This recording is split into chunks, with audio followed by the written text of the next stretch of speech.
Good morning. Ladies and gentlemen, please take your seats.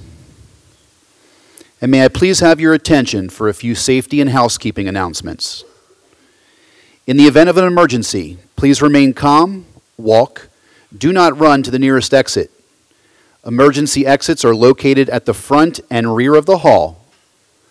Please look around you and note the location of the exit nearest you.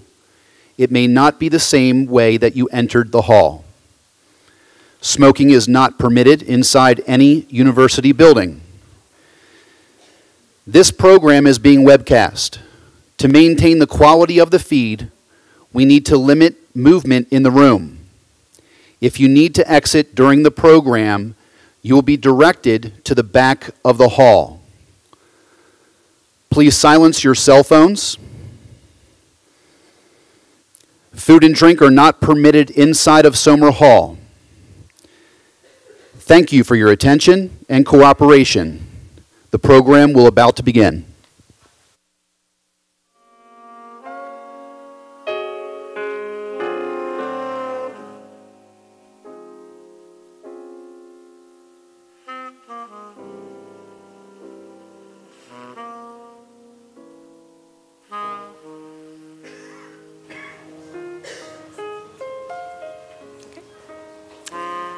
Ladies and gentlemen, and honored guests here in Baltimore, and online viewers around the world, good morning and welcome.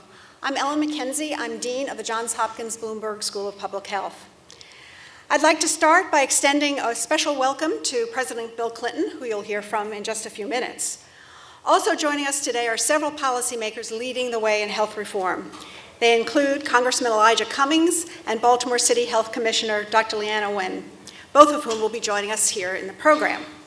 Also in the audience are Congressman John Sarbanes, Maryland Delegate Antonio Hayes, and representation from Senator Ben Cardin's office. Finally, I'd like to extend an especially warm welcome to Senator Barbara Mikulski, whom we are now proud to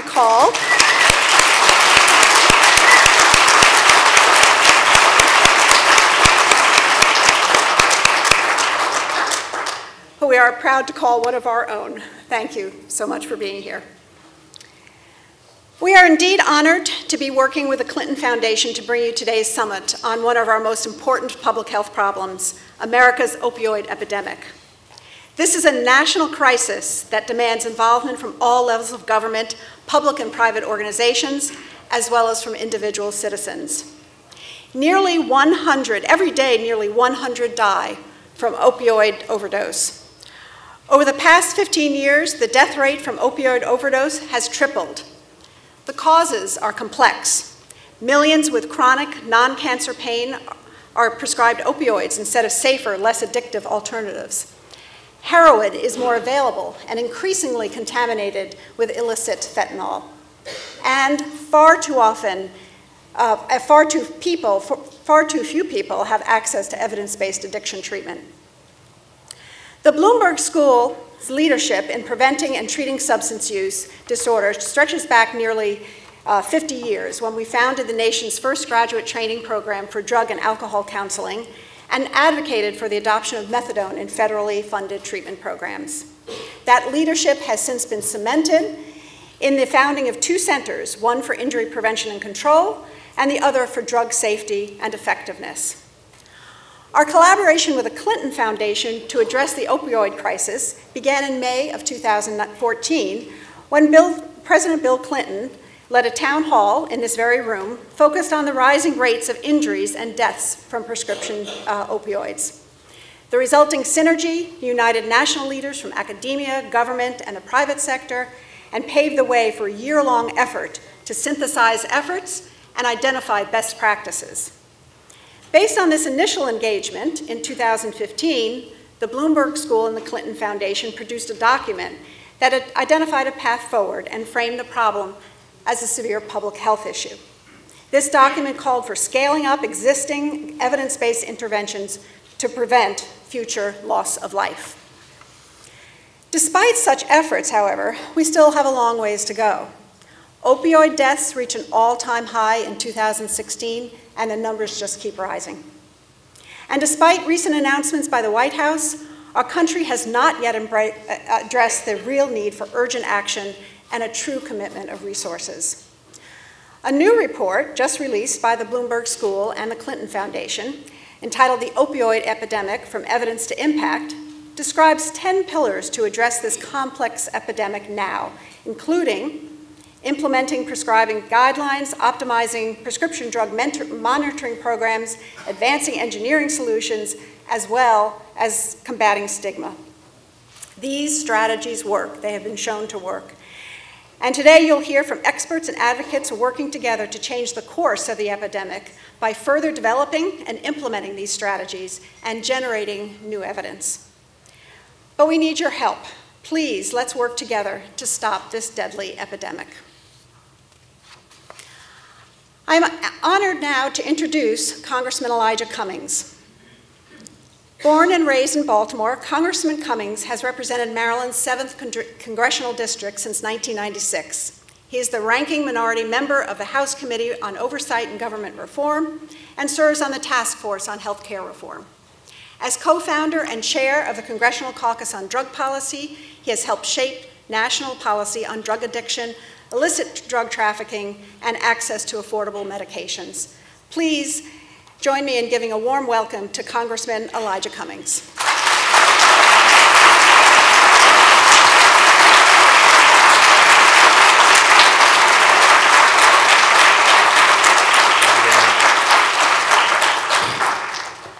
Good morning, everyone. Come on, we can do better than that. Good morning, everyone. Good morning. It is certainly my honor and my privilege to be here. And I want to thank you, Dean McKenzie, for your very, very kind words. But more importantly, I thank you for your work. I must take this moment. I have to do this. On behalf of my family, and certainly on behalf of generations of Cummings yet unborn, I want to thank Johns Hopkins for taking good care of me.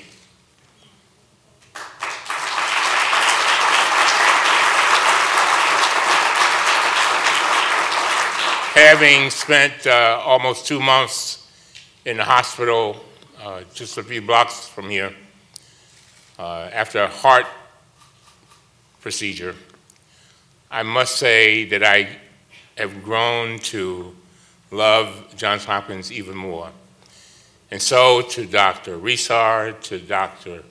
Sisson and staff, to the cleaning people, to the cafeteria folks, everybody, Lottie Dottie and everybody associated with this campus, I thank you for changing the trajectory of my destiny. I truly, truly appreciate it. Thank you.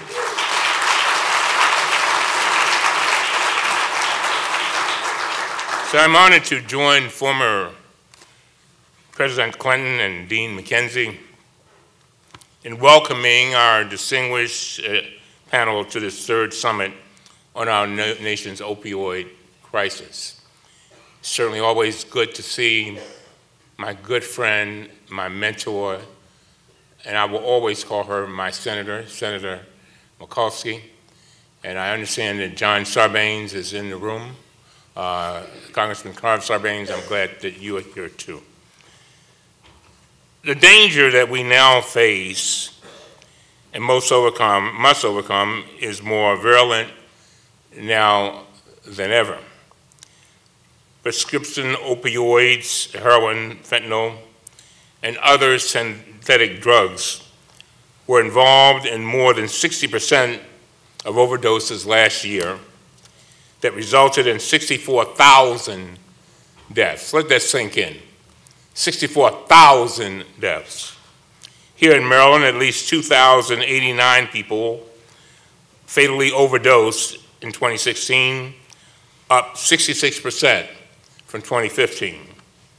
This is stark evidence of how these dangers and human devastation are expanding exponentially.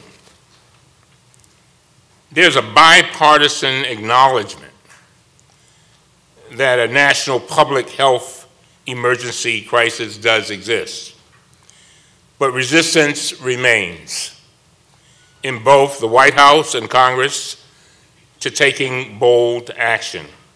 Earlier this year, the President's own Opioid Commission, led by Governor Chris Christie, recommended that the President declare a national emergency. As all of you know, last week the President declared a public health emergency, which is a good first step, but does not unlock any additional federal funding to confront this crisis head-on. The Christie Commission also recommended something else, that the President authorize the Secretary of HHS to negotiate lower prices for naloxone, the life-saving drug that reverses the effects of opioid overdoses. And I'm sure you'll hear a lot more about that from Dr. Nguyen, who has been a staunch advocate of making sure we expand its usage. Right now, our people on the front lines of this epidemic cannot afford to stock up on naloxone.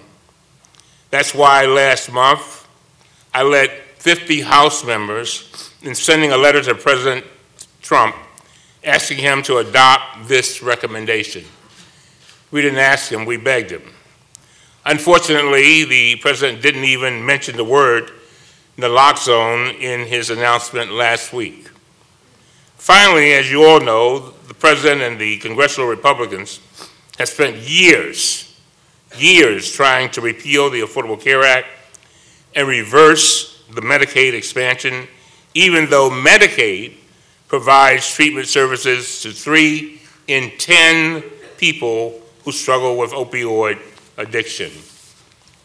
If we are going to respond to this epidemic, we need your evidence-based research and your continued active engagement in the public debate. We must encourage the President to follow his own Commission's recommendation to expand the availability of naloxone and reduce the cost. We must press insurance companies, listen to this, we must press insurance companies to eliminate their bias in favor of opioid-based painkillers, and we must challenge our friends in Congress to expand public health funding, preserve Medicare, and safeguard Medicaid. Finally, let me say this. You already know that our response to this public health crisis is a test for our community. It is also a test for our entire society. My good friend from Maryland, Congressman John Delaney, has an expression that applies directly to the current crisis. And you know, it's one of those expressions that you hear something, you say, I wish I had invented that. I wish I had come up with that. But it's so true. And Senator McCullough, I think about this all the time, these words, because they're so true. He says, the cost of doing nothing is not nothing. Tweet that. The cost, think about it though. The cost of doing nothing is not nothing. And so let me repeat it, the cost of doing nothing is not nothing. And we've seen it over and over and over again. And so, ladies and gentlemen, I thank all of you for being here today. We are an army, and we are going to fight, and we will overcome. Thank you very much.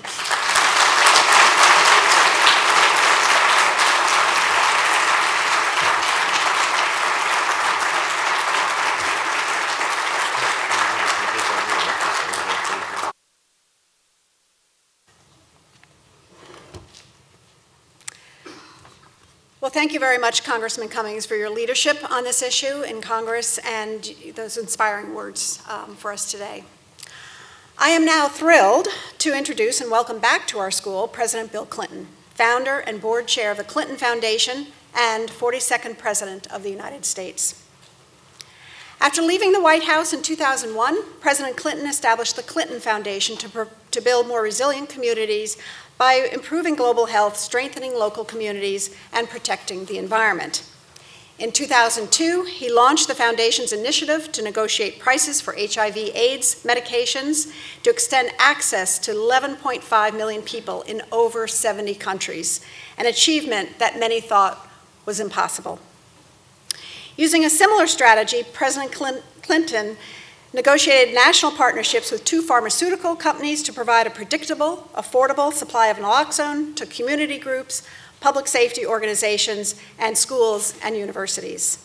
His goal, to cut prescription drug abuse deaths in half over the next 5 years, saving approximately 10,000 lives. This would be done through strategic partnerships that raise consumer and public awareness, advance business practice change, and very importantly, mobilize communities. Please join me in giving a warm welcome to President Bill Clinton.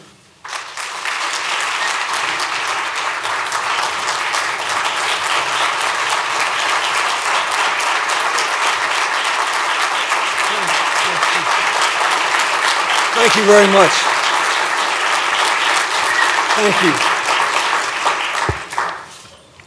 Thank you very much. First of all, Dean McKenzie, thanks for having us back at the Bloomberg School of Public Health and for the ongoing partnership we've had in confronting the opioid epidemic.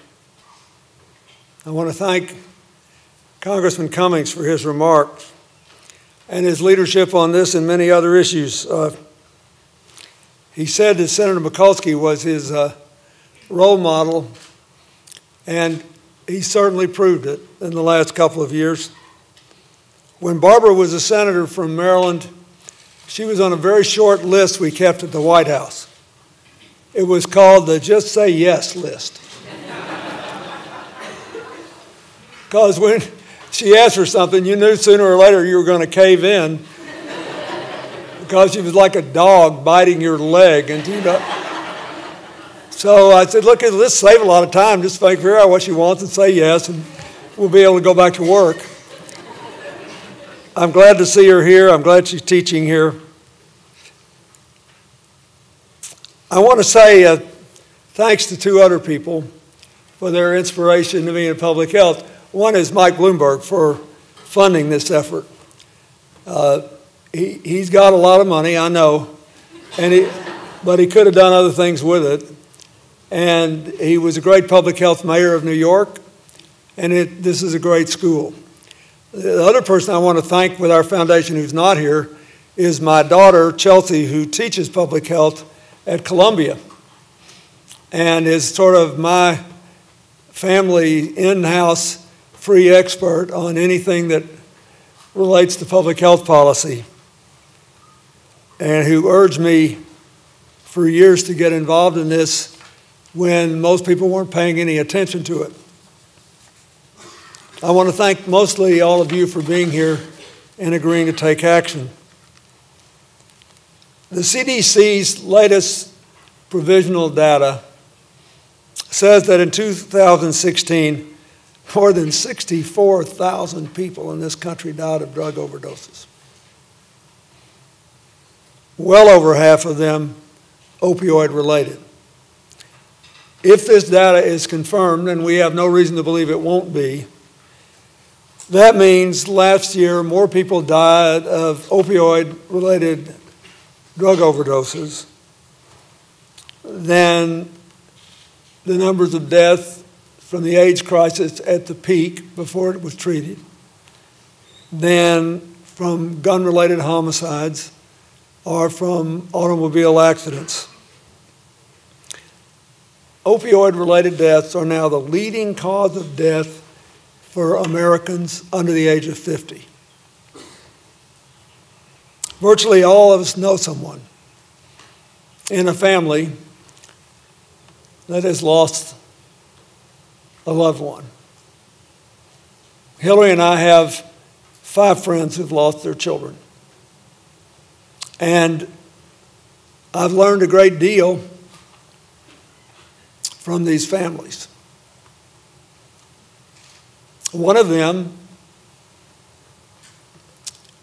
had a son who was working for Hillary when he died. and had worked for me, and was in the law and MBA program at George Washington University. He was a very smart man, but nobody ever told him you couldn't pop a pill to get a buzz after drinking 5 beers and go to sleep, or you might never wake up. Everybody's got stories like that.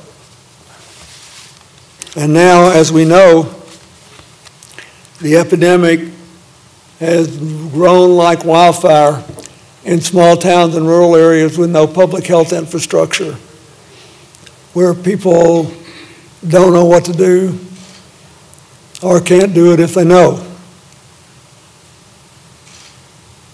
It's not only a human tragedy. The CDC estimates it costs us more than $78 billion a year to continue to do so little in such a fractured way on this problem.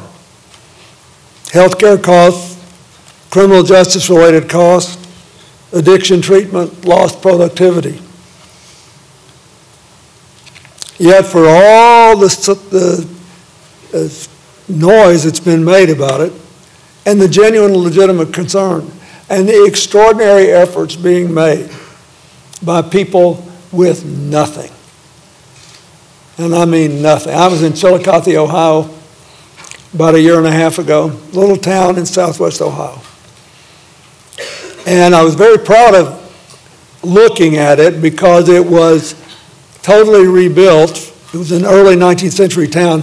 All the beautiful buildings were renovated because of investments secured partly under the New Markets Tax Credit, which was the last completely bipartisan initiative I signed to get people to invest in small towns and rural areas with high unemployment and low per capita income. That was the good news. The good news further was that the most beautiful building in town had been given over by the city to doctors who voluntarily came there so they could practice in Appalachia. Oh, it was beautiful. There was a doctor born in Poland who got her medical degree in New York who was living in one of those lovely apartments. But I walked out, and across the street, this woman is waving frantically at me. Please come over here. So I go over, and she said, I only own one asset of any value, a used car. I sold it and rented that office, and what you're seeing is the only drug treatment facility we've got in this town. She then introduced me to a woman whose husband had just died of a heroin overdose, the poor man's version of opioid addiction as we traveled down, and 3 women who were recovering heroin addicts. And she said, look, I'm happy to do this. I know nothing about it. I get whatever help I can, and it's all we got.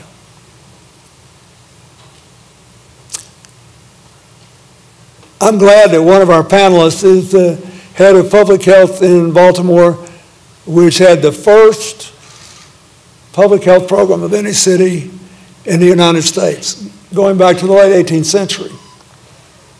But in many places, community health networks have been allowed to atrophy or never expanded to embrace this mission.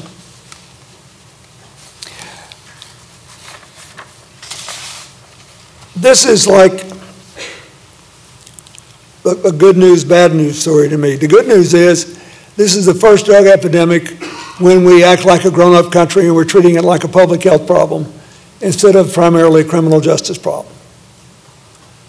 Some cynics, it's a good thing.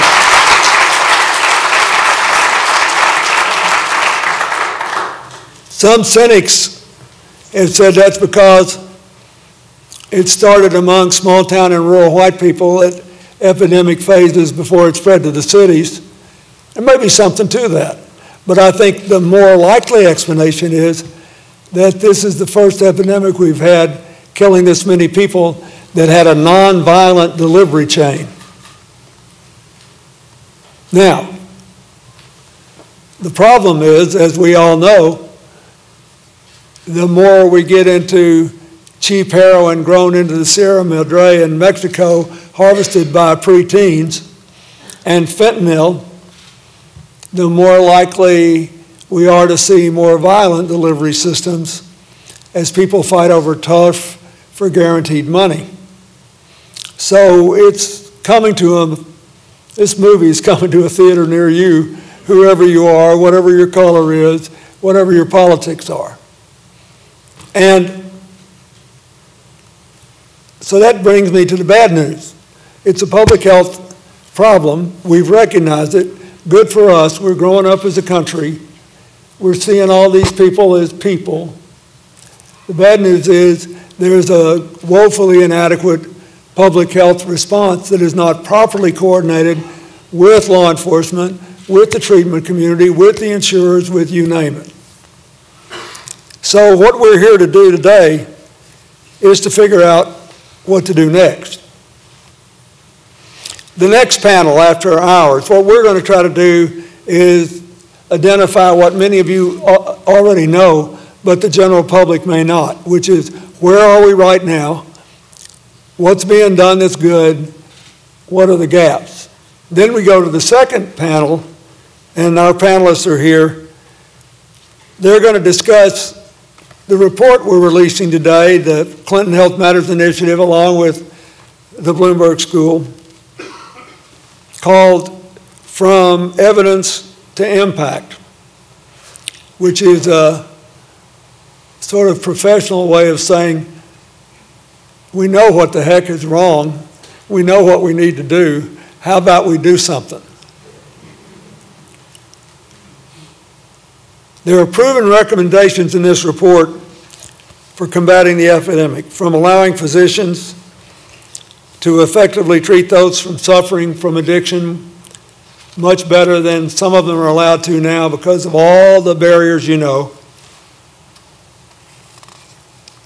to expanding coverage and accessibility of proven helps like naloxone, to changing the way healthcare professionals, employers, and advocates actually talk about addiction so that we can reduce stigma and get people out of the closet quicker, because it's a terrible, terrible problem. We've been working on this since 2012, as Dean McKenzie told you. We've made some good progress. I especially want to thank Adapt Pharma for offering to give free packages of naloxone to every college campus that registers with them online, and to get them to every high school in America as they can with their limited production. They've been great partners. I think improving access to naloxone is still important. I know there are even debates about that. All I know is that we got a lot of people dying of drug overdoses, and most of them are still opioid related. And if you can save a life, you ought to do it. So I want to just briefly say 3 things we're going to do from here forward, and then bring the panel up. First of all, we've known for a long time that stigma plays a major role in preventing individuals and families from seeking treatment or accessing prevention resources. So in partnership with Facing Addiction, CHMI will launch a communication strategy designed to tell these people to get over it. Now, the proper public health word is to empower them. But once you've known a couple of people who lost their kids, I think we should dispense with the niceties. This is nothing to be ashamed of. It's a problem. It's a health problem. And we have to hammer that. And employers need to hammer it. They need to say, no, you won't lose your job unless you're too bullheaded to get help to save your life, save your family, save your kids' future. We need the same message to go out everywhere in a very straightforward way. Second, we've known that law enforcement, and Chief, thank you for being here and for what you've done. Criminal justice and addiction and dependency experts share similar goals, but they don't coordinate as much as they should. They don't cooperate.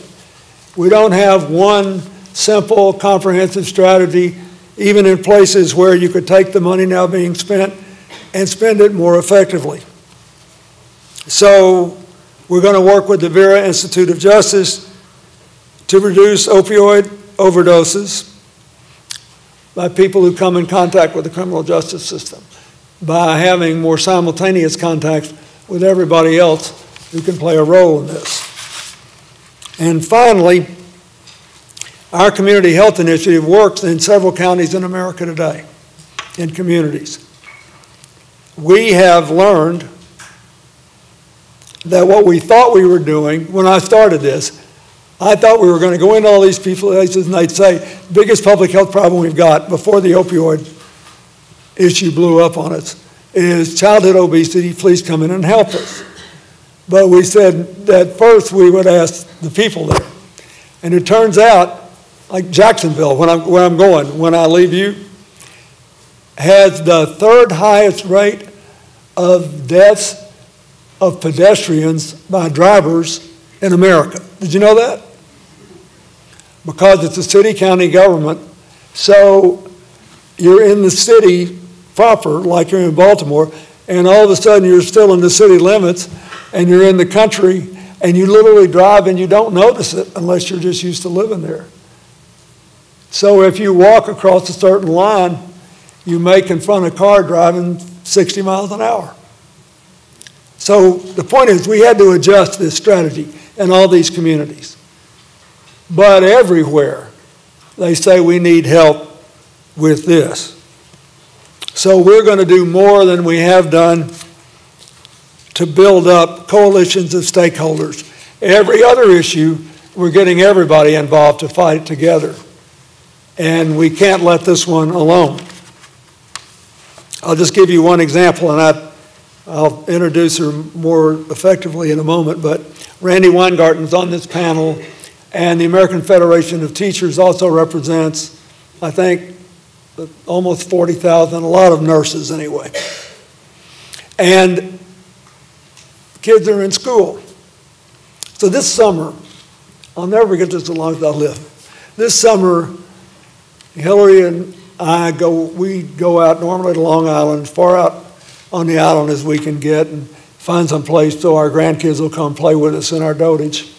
And our daughter and son-in-law come, and we have a good time. And I try once a summer to go out to this wonderful old public golf course called Montauk Downs.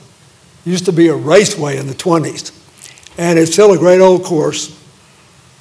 And there's all kinds of people there, you know, ordinary people that aren't rolling in dough have to come.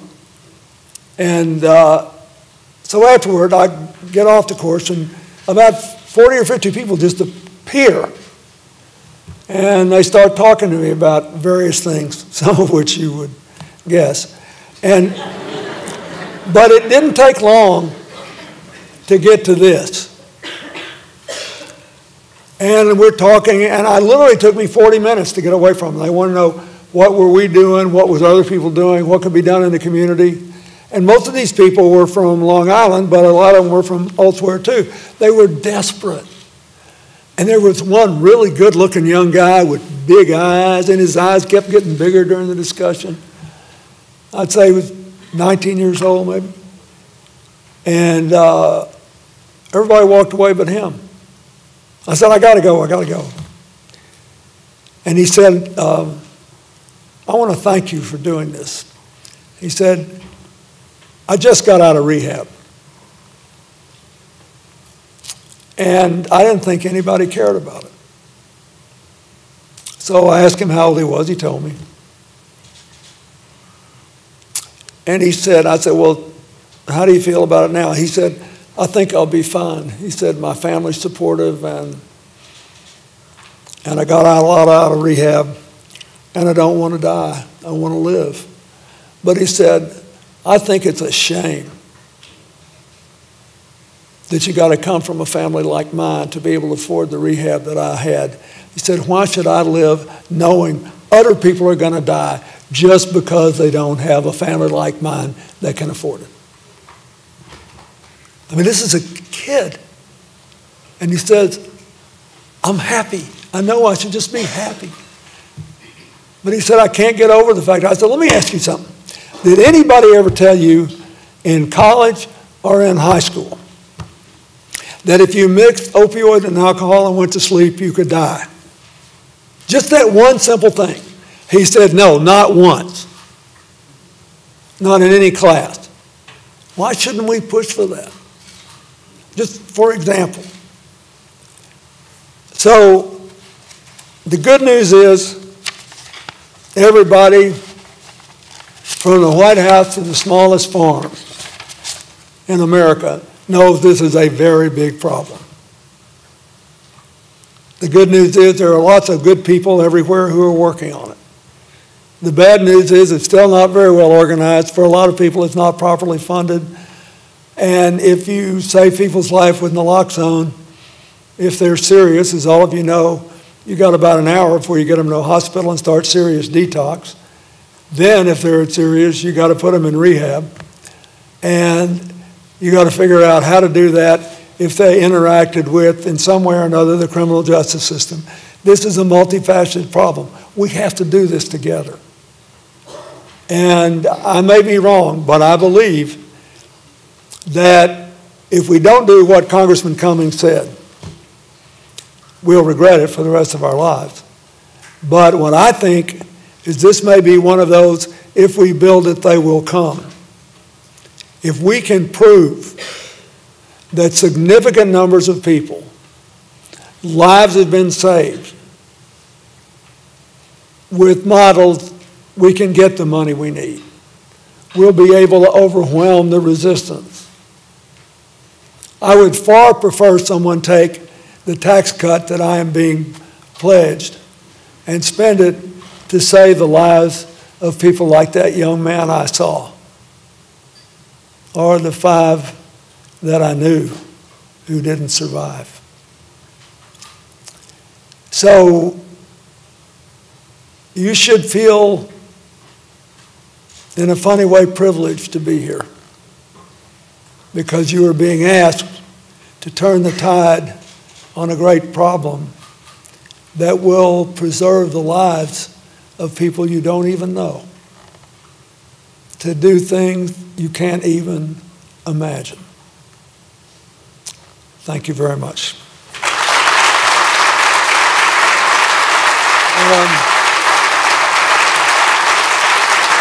Now, thank you.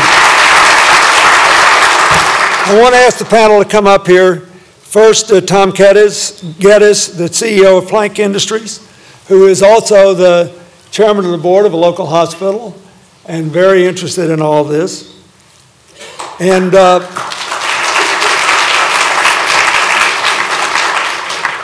associated with one of the great American success stories, Under Armour, headquartered in Baltimore. I recommend you go there. It's very humbling. When you walk in, all day, every day, there's a man or a woman or both running on treadmills because they test to see how long the running shoes will last.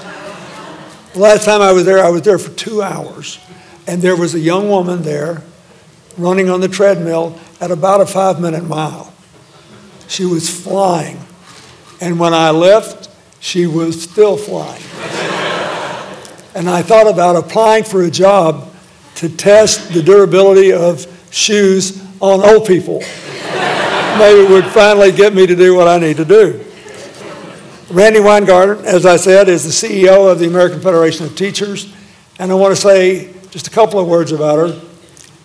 She is, first of all, a former teacher whose students repeatedly won state and national prizes for their expertise in the U.S. Constitution.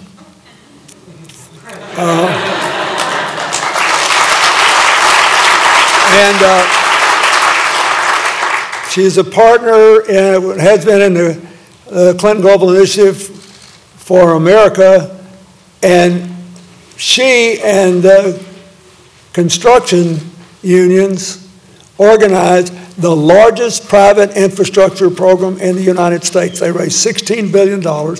They have committed $14.5 billion. They have spent $12.5 billion. They have created 100,000 jobs and trained 900,000 people to do infrastructure work, and it did not cost you 1 red cent. And I think that's important. Dr. Leanna Wynn, the Commissioner of Health for the City of Baltimore, as I said, runs the oldest public health department in the United States of America. And she, I believe, was the first person in America to issue a blanket prescription for naloxone. So that, which she said 30,000 plus people have already claimed. So it's very important that we not overlook things that we could do while we're belly aching about what's not being done. And Congressman Elijah Cummings, as I said, in my opinion, is a guy you ought to just say yes to, because he is thoughtful, smart, tough as nails, and he always shows up for work in a very good way. So, we will begin.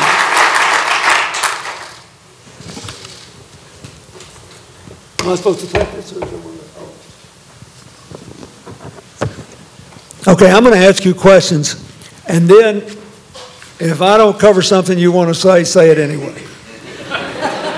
Imagine you're Barbara Mikulski asking for more money for some science and technology project. First of all,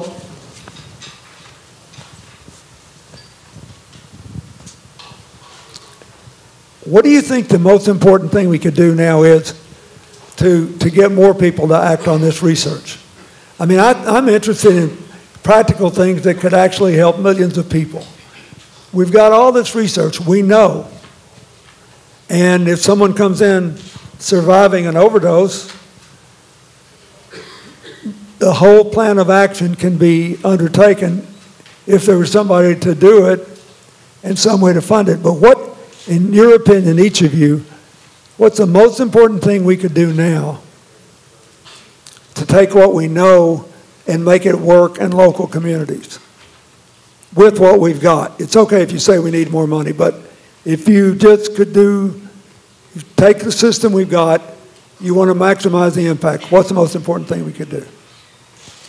I was going to say money, so you stole that one from me, President Clinton, but well, one of Clinton's laws of politics is whenever somebody tells you it's not a money problem, they are always talking about somebody else's problem. Well, for us in Baltimore, and we're very glad to have the partnership of so many in this room, including the Bloomberg School, we've been able to do a lot with very limited resources by changing policy so that we can get the blanket prescription for Narcan out there. We've gotten 30,000 people trained, but it's not just about people getting trained, it's about people actually delivering the services too. And so I'm happy to report that our latest numbers are that in the last 2 years, everyday residents have saved the lives of nearly 1,500 of their fellow community members just by delivering Narcan to their family members, their friends, their community members. I mean, that's something very tangible that we have been able to do, but as Congressman Cummings mentioned, we're being priced out of the ability to do that. We're actually having to ration naloxone every day. I have about 10,000 units of naloxone to use between now and July of 2018. If I got 10,000 units today, I could give them out by the weekend. That's how much our community is asking for it. So if it's a question of what more we can do, we should scale up existing interventions that we know already work, because we know the science is there in terms of treatment. So what happens to those people? What happened to those 1,500 people, the ones you brought back? Many of them are referred to further services. Our hospitals now have an overdose survivors program where peers who often are in recovery themselves speak to those who have overdosed and help to connect them into treatment. Our problem, though, too, is that we don't have nearly enough treatment capacity. And nationwide, only 1 in 10 people who have the disease of addiction can get treatment. So we also need to expand treatment, because saving someone's life now is important. It's an important first step. But they also have to get into treatment to help them longer term. We do need more resources. There's no doubt about it. And I'm convinced that people, Mr. President, do things for two reasons, or a combination of both, one of two reasons. Either to avoid pain or gain pleasure. Avoid pain or gain pleasure. And I think we have to convince our policymakers that they should not be trying to reduce Medicaid. They should not, where a lot of people who need this treatment would be able to get it. Well, at the same time, we see members of Congress crying at the funerals and on the 6 o'clock news. But when it comes time for making sure that the programs are there to help their very constituents, the ones that live right up the street from them, suddenly they get amnesia. That's very unfortunate. Another, and last night I called my a fellow who's been off of drugs for 30 years. And he's like, I said, Ricky, what can we do? Because the very question you just asked. I said, what could he do? And he said something to me that I didn't think about. He said, Elijah, in Baltimore, we've got a whole army of people who used to use drugs.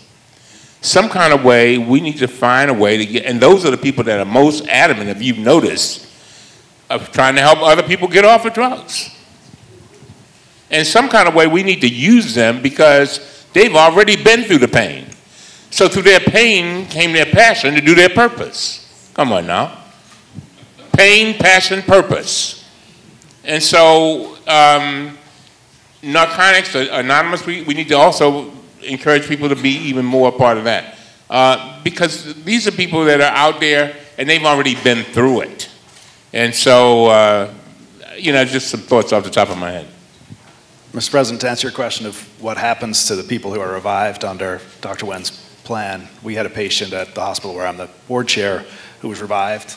And what happened by law enforcement, what happened was next he was revived by the fire department. The third time he was revived by a fellow user who went behind a dumpster to use drugs, found him unresponsive, and had Narcan with him and revived him. Where is he now? He's sober, and he's working, and he's alive. And that's the work Dr. Wen's doing here in Baltimore.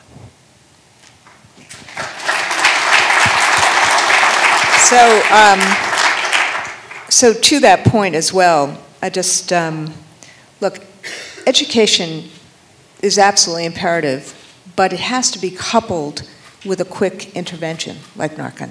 And what we saw, for example, is our nurses in Cleveland. We're now the second largest nurse union in the United States. And the nurses, a school nurse in Cleveland, demanded that the Cleveland public schools actually have a supply of Narcan in every single school. When they didn't get it, they got a grant to do it.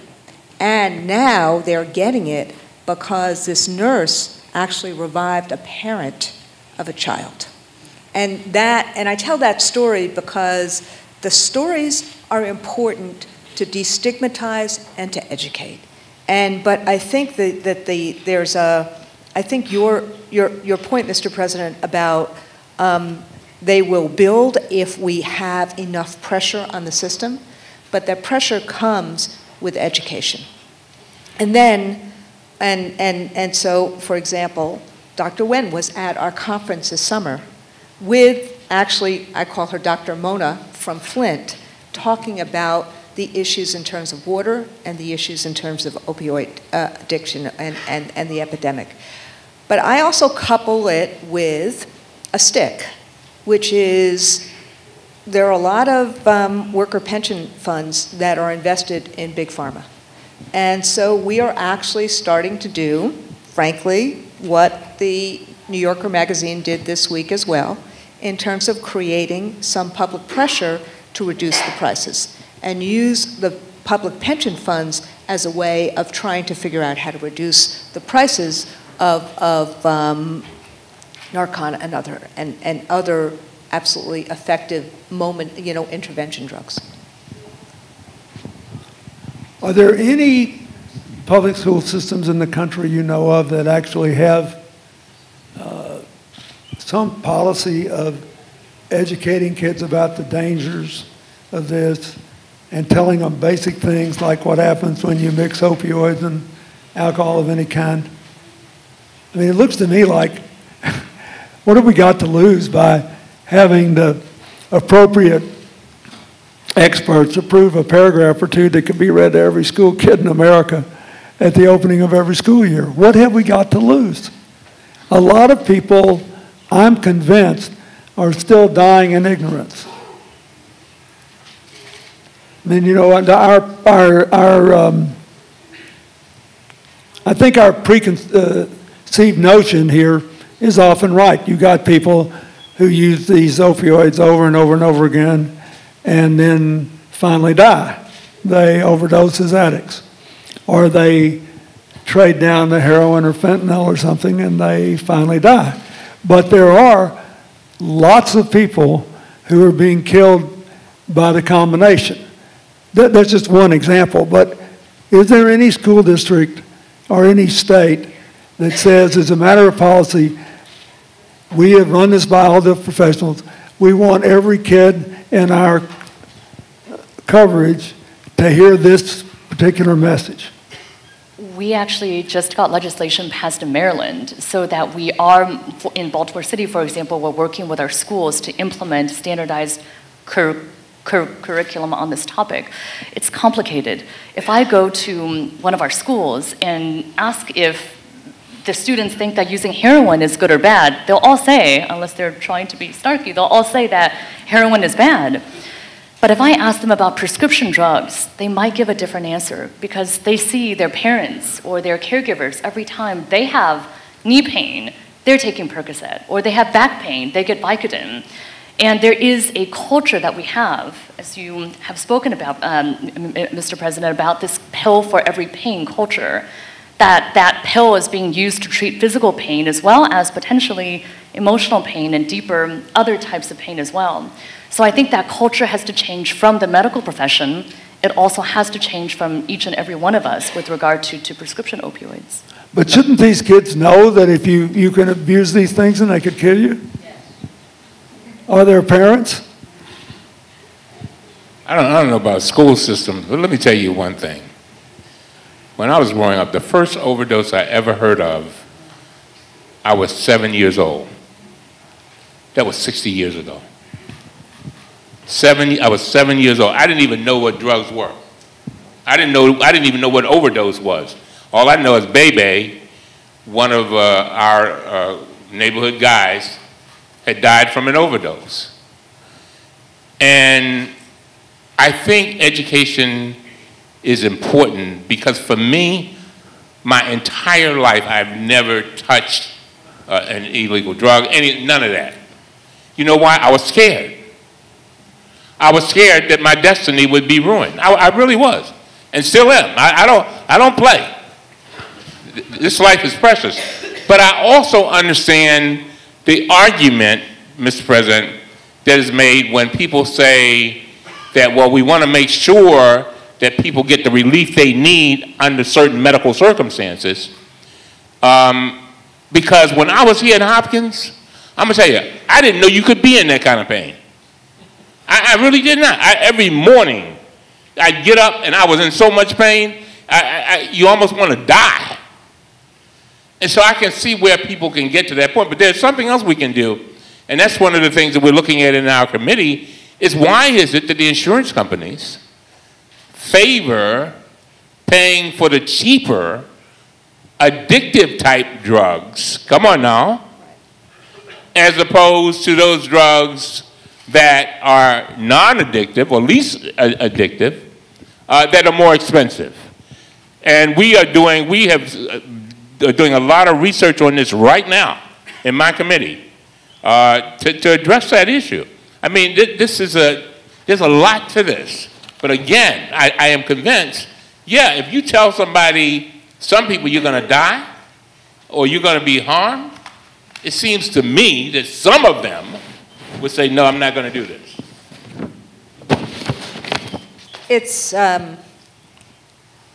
look, when I was a kid in 7th and 8th grade, we actually had health classes. And it was a different period of time. And, you know, there were a lot of jokes about the Nancy Reagan just say no on, you know, drugs that ultimately people corrected and understood, stopped stigmatizing at that moment in time. But there is some place for having a real focus in schools on well-being. And I frankly have flipped my own advocacy on schooling to start first and foremost with focus on children's well-being and then on powerful learning. Because I think we have to actually meet kids where they are. And I think we should think about, in light of having the new federal policy that de-emphasizes tests, to really think about how we do some of these things in schooling. Childhood obesity was an issue as well, but it is about how we try to focus on well-being and have some kind of health-related work for kids in elementary school, in junior high school, and high school. It will be different pedagogically, obviously, and developmentally for each of those years, but it's really important. And I think it's more important, unfortunately, than just, you know, at the beginning of the year going through the list of all the things we want to tell kids, because that paragraph could be lost while Elijah and I are talking to each other and not listening to that paragraph. And so that's why I think we have to try to figure out pedagogically how to do it in a way that really goes to children's well-being. Well, I just skipped the middleman, and I brought my 5th grade daughter today, so I figured this would be the best possible free class for her. So, but kidding aside, Lauren Geddes is here. But kidding aside, you know, it's not too young for her to hear about it. Mr. President, to your comment about where do they hear it, my wife had a full hip replacement last Wednesday at the grand old age of 41. And she took the time to educate our children as she was taking herself very rapidly off of the narcotic medications that she needed. And she explained to them, she talked to them about the fact that she needed them, and she made sure that they understood that getting off those drugs was a priority. And that probably is not happening in a lot of households. You know, she's an exceptional mother, and our neighbor is Dr. Lena Wen, so we knew we were under some supervision too. But, you know, while she was in the hospital, and, you know, I'm doing disservice to an organization I'm involved with here, I noticed that on the whiteboard for her nursing staff, the pain protocol, where it had last dose, pain level out of 10, the tagline was, "Your comfort is our priority." Your comfort is our priority. And this will be something I'll be bringing up at the next board meeting, is to say, no, your recovery, your health, comfort is not necessarily the priority when you've had a full hip replacement. It's going to be uncomfortable. As the congressman said, it can be very uncomfortable. And her doctor was excellent in saying, you should be managing your pain to a 7. You had your hip replaced. You shouldn't be managing your pain to a 0. But that's not the message we're getting, and it's not the message that kids are hearing, unless they're lucky enough to get to come to a session like this. Let me ask you this.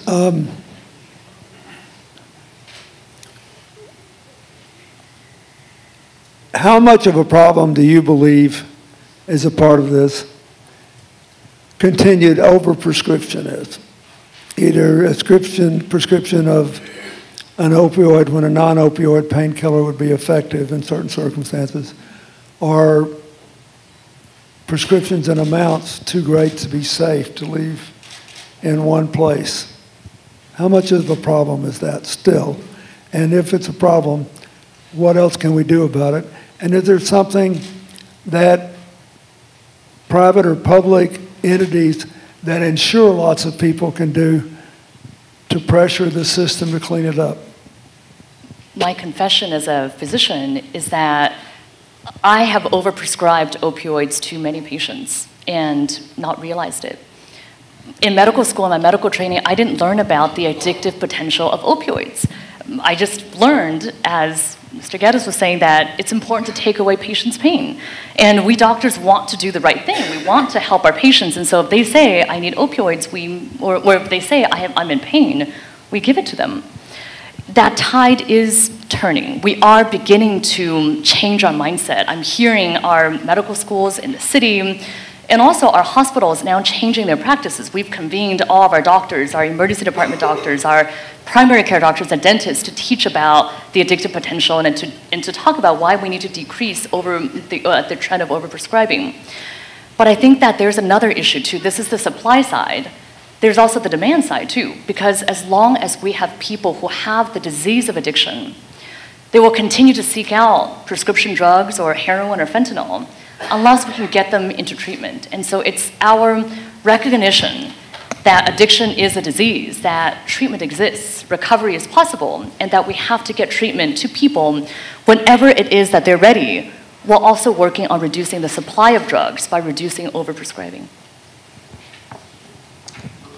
So, you know, I think the answer is yes when you have a big enough, when you have a big enough healthcare insurance pool. Like, for example, the city of New York, when I was the union president at the UFT, we had the entire city of New York's families, and we were a very, very big foot in the kind of negotiation with drug companies, and when you could negotiate with drug companies, and the negotiation with PBMs. And I think that there is a lot to be said towards that. I think the dilemma is, as the doctor just said, look at what's happening with fentanyl. And so if we don't actually deal with the issues of treatment and the issues of education, there's always something somewhere that is going to be there for either pain or joy. And that, I think, as Congressman Cummings said, we have to change enough of policy and enough of education and destigmatize, as you said, Mr. President, to try to deal with the root cause. Ms. Weingarten just mentioned a word that I think we all need to kind of center on, and that's stigma.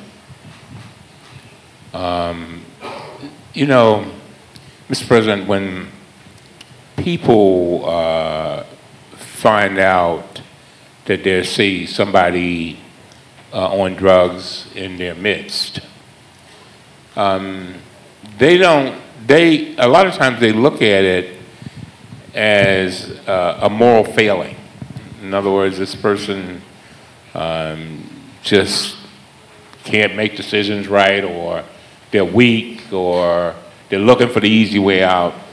And a lot of times people, by the way, are therefore afraid to even come forward. They're not like the situation that you mentioned, Geddes, where you're able to get somebody back on their feet and moving.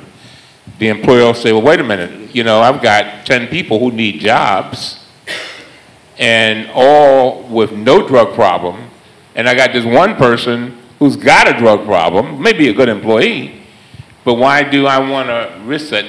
That's a tough one. And getting past that, but in talking to the people the former drug addicts that I've talked to, they tell me that basically a person does have to hit a rock bottom. They really have, but they've got to be able to get that treatment and get it quickly. And I think that's what we've got to work more and more towards, trying to get that treatment and get it quickly. But there's another thing that we've got to make sure we do, and that is make sure that the treatment that is given is effective and efficient. Because you got a lot of people putting up little storefronts. Now, I'm telling you, I don't want to mention any names, but there's certain parts of the city you can ride in, and you'll see big signs, basically come get your methadone, and so people are, I think, going there getting a coping drug, and I'm not knocking methadone, but there's nothing else going with that. And the experts up here Dr. Wing can tell us even better, that usually if a person has a drug problem, there's a mental illness situation there connected some way. So you can't just deal with just the drug problem, you got to deal with the other things. Am I right, Dr. Wynn? Absolutely. We need to follow the science. And the science is that treatment for opioids exists, that there are millions of people in long-term recovery, and it's a combination of medications, including methadone, buprenorphine, or naltrexone, with counseling, and also with other services, because housing, for example, is healthcare too. Let's talk about that, though. First of all, I'm glad that the last 2 or 3 comments I think have been very helpful. The thing I was most impressed about that woman I met in the little town in Ohio is that she said, I don't know what I'm doing. I want you to put me out of business. I'm not getting paid for this. She said, I got no business doing this, but nobody else is here. So I thought, I trusted her because she said, please put me out of business. I'll be glad to be a counselor in somebody else's efforts. Okay, so we say, what is the answer out there? Let me ask 2 specific questions. How adequate is the coverage today under Medicaid?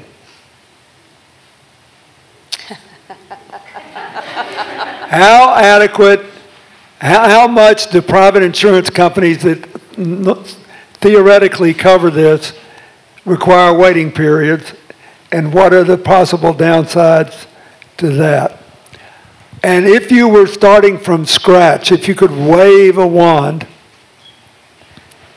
would you locate at least initial assessment and treatment in local public health units, properly funded and staffed and accessible to law enforcement, to emergency personnel, to others? Or would you, or is that totally impractical, and should people just be going to doctor's offices or specific programs? I mean, my feeling, is the capacity there to treat all these people if the money was there? And if it's not, where should it be built out? So, number 1, how adequate is the coverage? Number 2, are waiting periods still a problem with private insurance? And number 3, how would you deliver it even if everybody was covered tomorrow? We'll just go. I'll answer the last part first, because one of the major issues that we see here is that even if we have enough treatment, which we don't, but even if we did have enough treatment slots, and even if we had enough payment, which we don't, but even if we did, a major problem is that we cannot connect people to those treatments. So there may be somebody who is ready for treatment now because they're not reaching the individuals in time, or they're not getting services where they are. What we need, for example, so in our health department, I oversee our needle exchange programs. We have needle exchange at over 20 sites across our city. Somebody may come to our needle exchange van and say, I'm ready for treatment right now. We need for more people who are able to connect them into treatment and say, here are 5 different options for you. You don't have health insurance now, but I can help you get there. I can physically take you to this treatment center. If you're ready right now, I will help you do that. It's those types of connections that we don't currently reimburse for that we need to figure it out. We started a program in Baltimore City called LEAD, Law Enforcement Assisted Diversion, where individuals who are caught with small amounts of drugs are now going to be offered treatment rather than incarceration. It's a pilot program, and it's already been very successful, but it's very time-intensive, very resource-intensive, and currently funded by grants, not reimbursed through medical insurance. So it's those types of peers, speaking of peers who've been there themselves, walked the shoes of the people that we serve, that we need to figure out how to pay for and connect into treatment.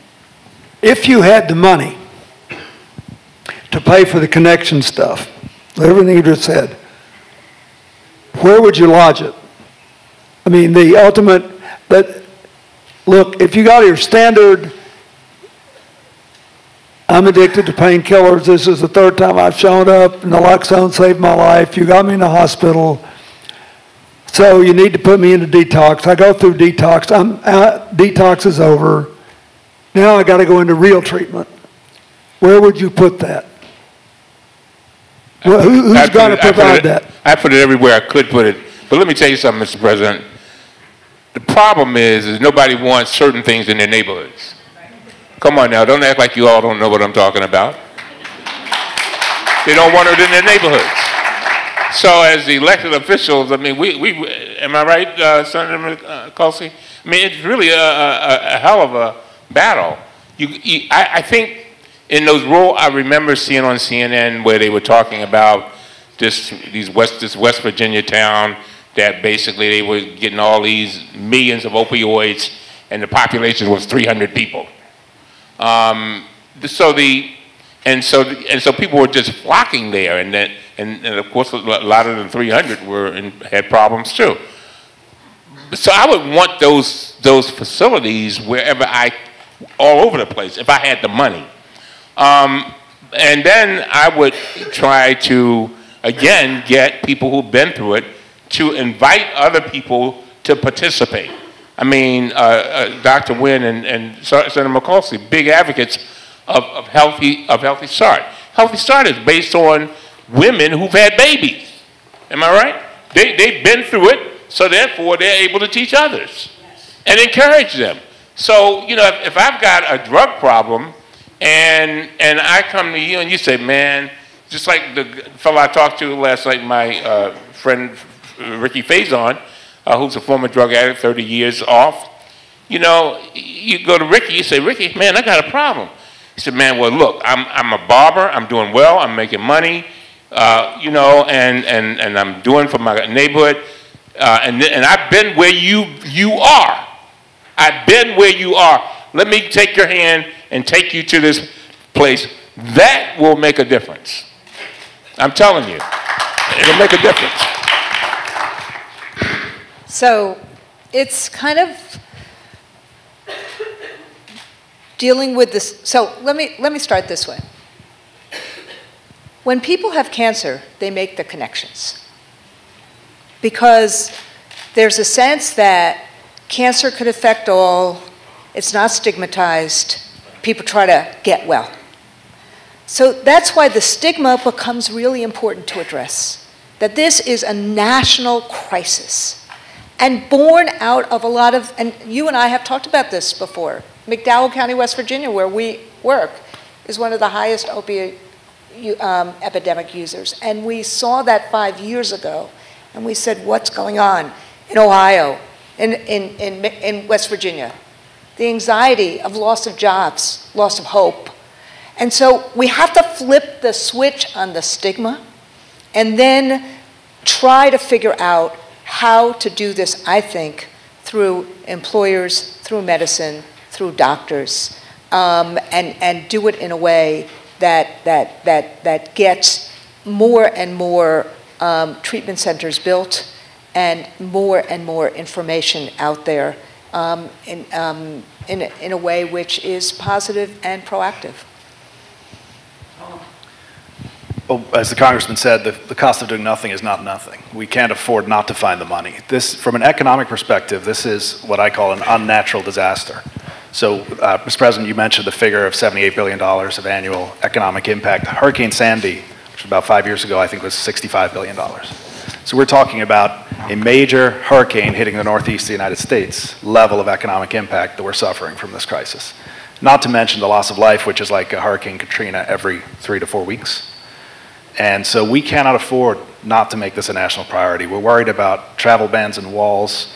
This epidemic is killing more people than international terrorism has killed since 2 years before I was born in about 3 weeks.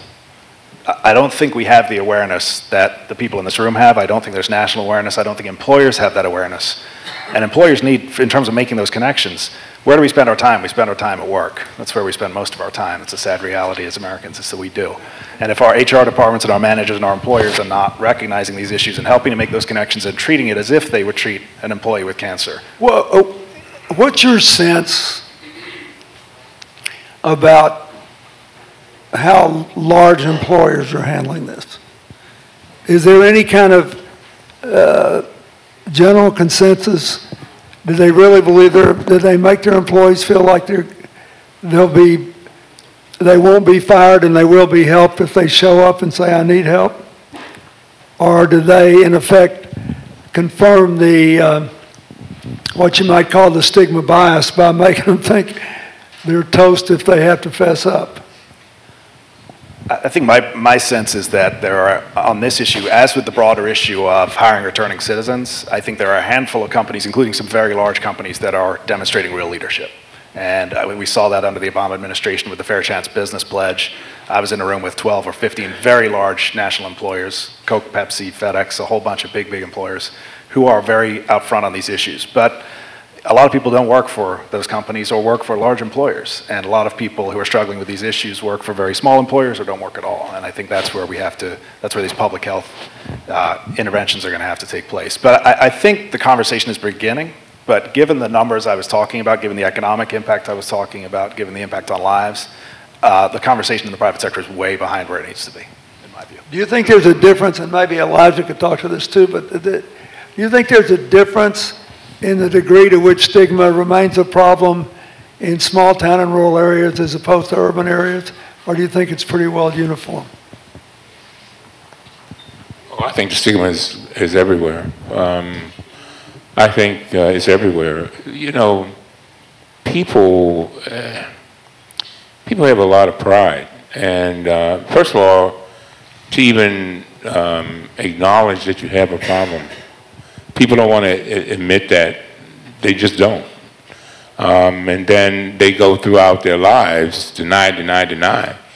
But yet and still they're, as the people that I've talked to tell me, by the time a person is going into the medicine cabinet to use mama's pills, they already got a problem.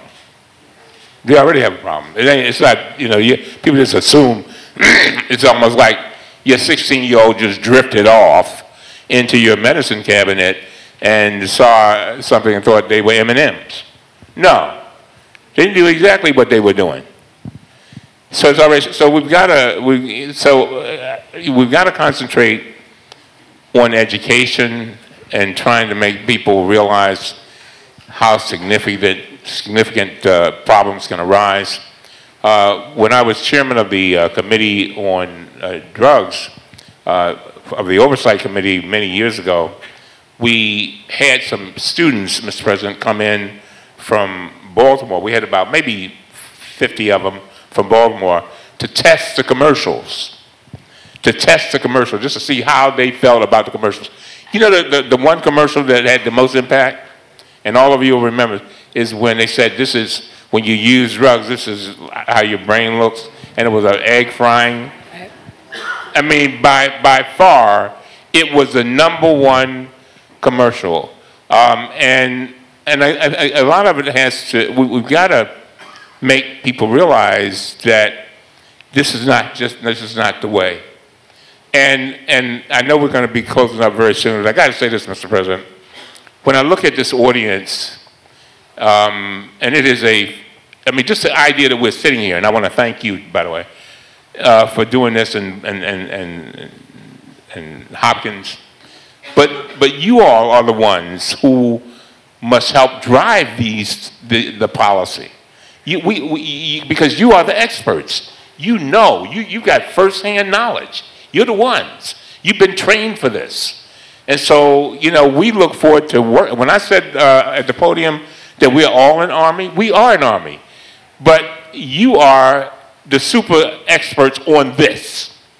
And you know the impact. And you know that what you do or don't do can affect generations yet unborn. Thank you. That was great. Let me say why I asked the question I just asked about the stigma. Maybe it's just my experience as being a slightly guilt-ridden member of a family that's had addiction in it. But I believe the stigma extends to family members and coworkers. And I believe sometimes they are the most important. Depending on how bad an addiction is, a heck of a lot more people know it than the person believes know it, or they suspect it. And that's why the culture in a community, in a workplace, in a religious setting, all these things matter, because I believe that the stigma sometimes hangs around the neck of family members and coworkers and others, maybe even more than the the person with the addiction who wants to scream for help but is scared. They see all the rest of us walking around like we're, wanting to pretend it ain't so. I'm saying this is a confession, not a criticism. I'm telling you, and I think, so I believe when this whole stigma thing is discussed, yeah, you want the person with the addiction to come out, but I think really the whole, look, all these little towns, I was born in one of these little places that's supposed to be the epicenter of this epidemic. Everybody knows everything. Just about. Somebody knows in these little places. And maybe somebody knows in the microscope, Manhattan, people think it's such a big place, it's really 1,000 little neighborhoods. But, so I think that it's, only reason I mention this is, my view is, this stigma message, we got to be careful because it sounds like it only applies to the person with the problem. But if you know the chief of police in your hometown does not want to put your brother in jail, then, and you know that you don't have a clue how to get your brother in a treatment program or your sister or whatever, you ought to go to the chief of police. This is the message, in my opinion at least, having been a family member and onlooker of all this on and off for, I don't know, 40 years. We talk about stigma as if we're all being broad-minded by reaching out and trying to make the addict feel good enough about himself or herself to come out of the closet. This is a bigger problem than the person who needs the medicine or the treatment or the psychological counseling. And I think that it's one of the reasons I wanted us to do this today, just so we could, there are a lot of people like you who are out there on the front line of this that could lose a little help from your friends here if we all just, get over it. This is a big deal. We would like to stop every single solitary person we can from dying. And along the way, we'd like to give them their lives back, which they have to claim. And anyway, I'll get off my high horse here, but I think we don't need to be patronizing when we talk about stigma. As if, it's a delicate thing. Well, the stigma is something that a lot more people participate in than the employer or somebody in some oversight position and the addict. We're about to wrap up, I think. Anybody else want to talk? You got anything you hadn't said? Say. I just to your point, I think it's also, we have a lot of different cross currents. So for example, we know that after school or community health care plans would actually be helpful, and then when they get cut, it makes it harder. We know that in terms of employers, we're all looking, I'll put my employer hat on, we're all looking for how we can squeeze that last dollar out of the health care plans.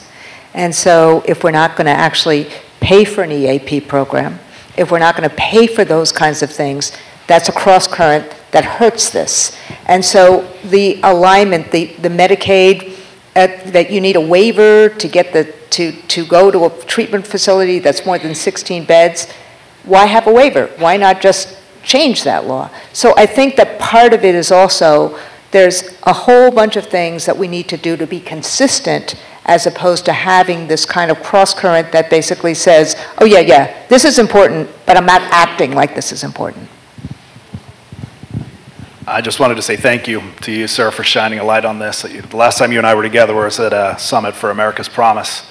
And today we're talking about what really is America's crisis, and that I don't think people understand is America's crisis. So to have somebody of your stature in partnership with Johns Hopkins, not only a former president, but also somebody from a town called Hope. So thank you. Thank you. I want to close with somebody who actually knows what she's talking about. But keep in mind, Baltimore is not only the oldest public health unit in the country, it's on this score one of the finest. And and you said, even if you've got a treatment center somewhere, you don't necessarily have the transaction costs aren't covered. And this, I think, is important. I want to mention this. When I was the governor of Arkansas in my former life, and we were the second poorest state in the country, we early on had one of the highest vaccination rates for basic vaccinations for kids 2 and under of any state in the country. And I would like to say it was because of my sterling leadership, but it wasn't. It's because we were so poor in the Great Depression, and a lot of southern states were, that the government helped us build out the public health network. And then, a century later, when people started suing people over vaccines and docs didn't want to do it, we literally provided 85% of the vaccinations for little kids in my state through public health networks. In other words, we were the connection. And so that's why I ask you about the public health infrastructure. Somehow we need to come out of this, all of us, with a clear idea of what kind of infrastructure we need that's not there. Not just what Elijah said, which I totally agree with. You know, I'm all there on the, you know, Medicaid should cover and we need more money for all this stuff. But the public health infrastructure is peanuts compared to the $78.5 billion we're blowing, never mind the value of all these people's lives we're losing. So talk a little about that. Do you think for a relatively modest amount of money you could do a heck of a lot of good if you had that? Absolutely. President Clinton, you remind us of the saying that public health saved your life today, you just don't know it. And oh, I do. We just don't know it. And, no, I agree with it. And I'm fortunate in the city to work with Senator Mikulski and Congressman Cummings and Congressman Sarbanes and so many who've helped us with doing things that are very difficult, with starting needle exchange, for example, more than 2 decades ago here in the city, where a lot of people said things like, well, isn't that just going to make people use more drugs? But what we've seen is that the percentage of people with HIV from IV drug use has decreased from 63% in 1994. It's now 7%, from 63% to 7%. That's what public health can do. And so I would say, as a call to action for all of us in building the public health infrastructure, but in general in what we can do, because sometimes the opioid epidemic seems so big. But I think there are 3 things that we can do today. First is learn to use Narcan, because we can all save someone's life, and you've been such a great champion of that, Mr. President.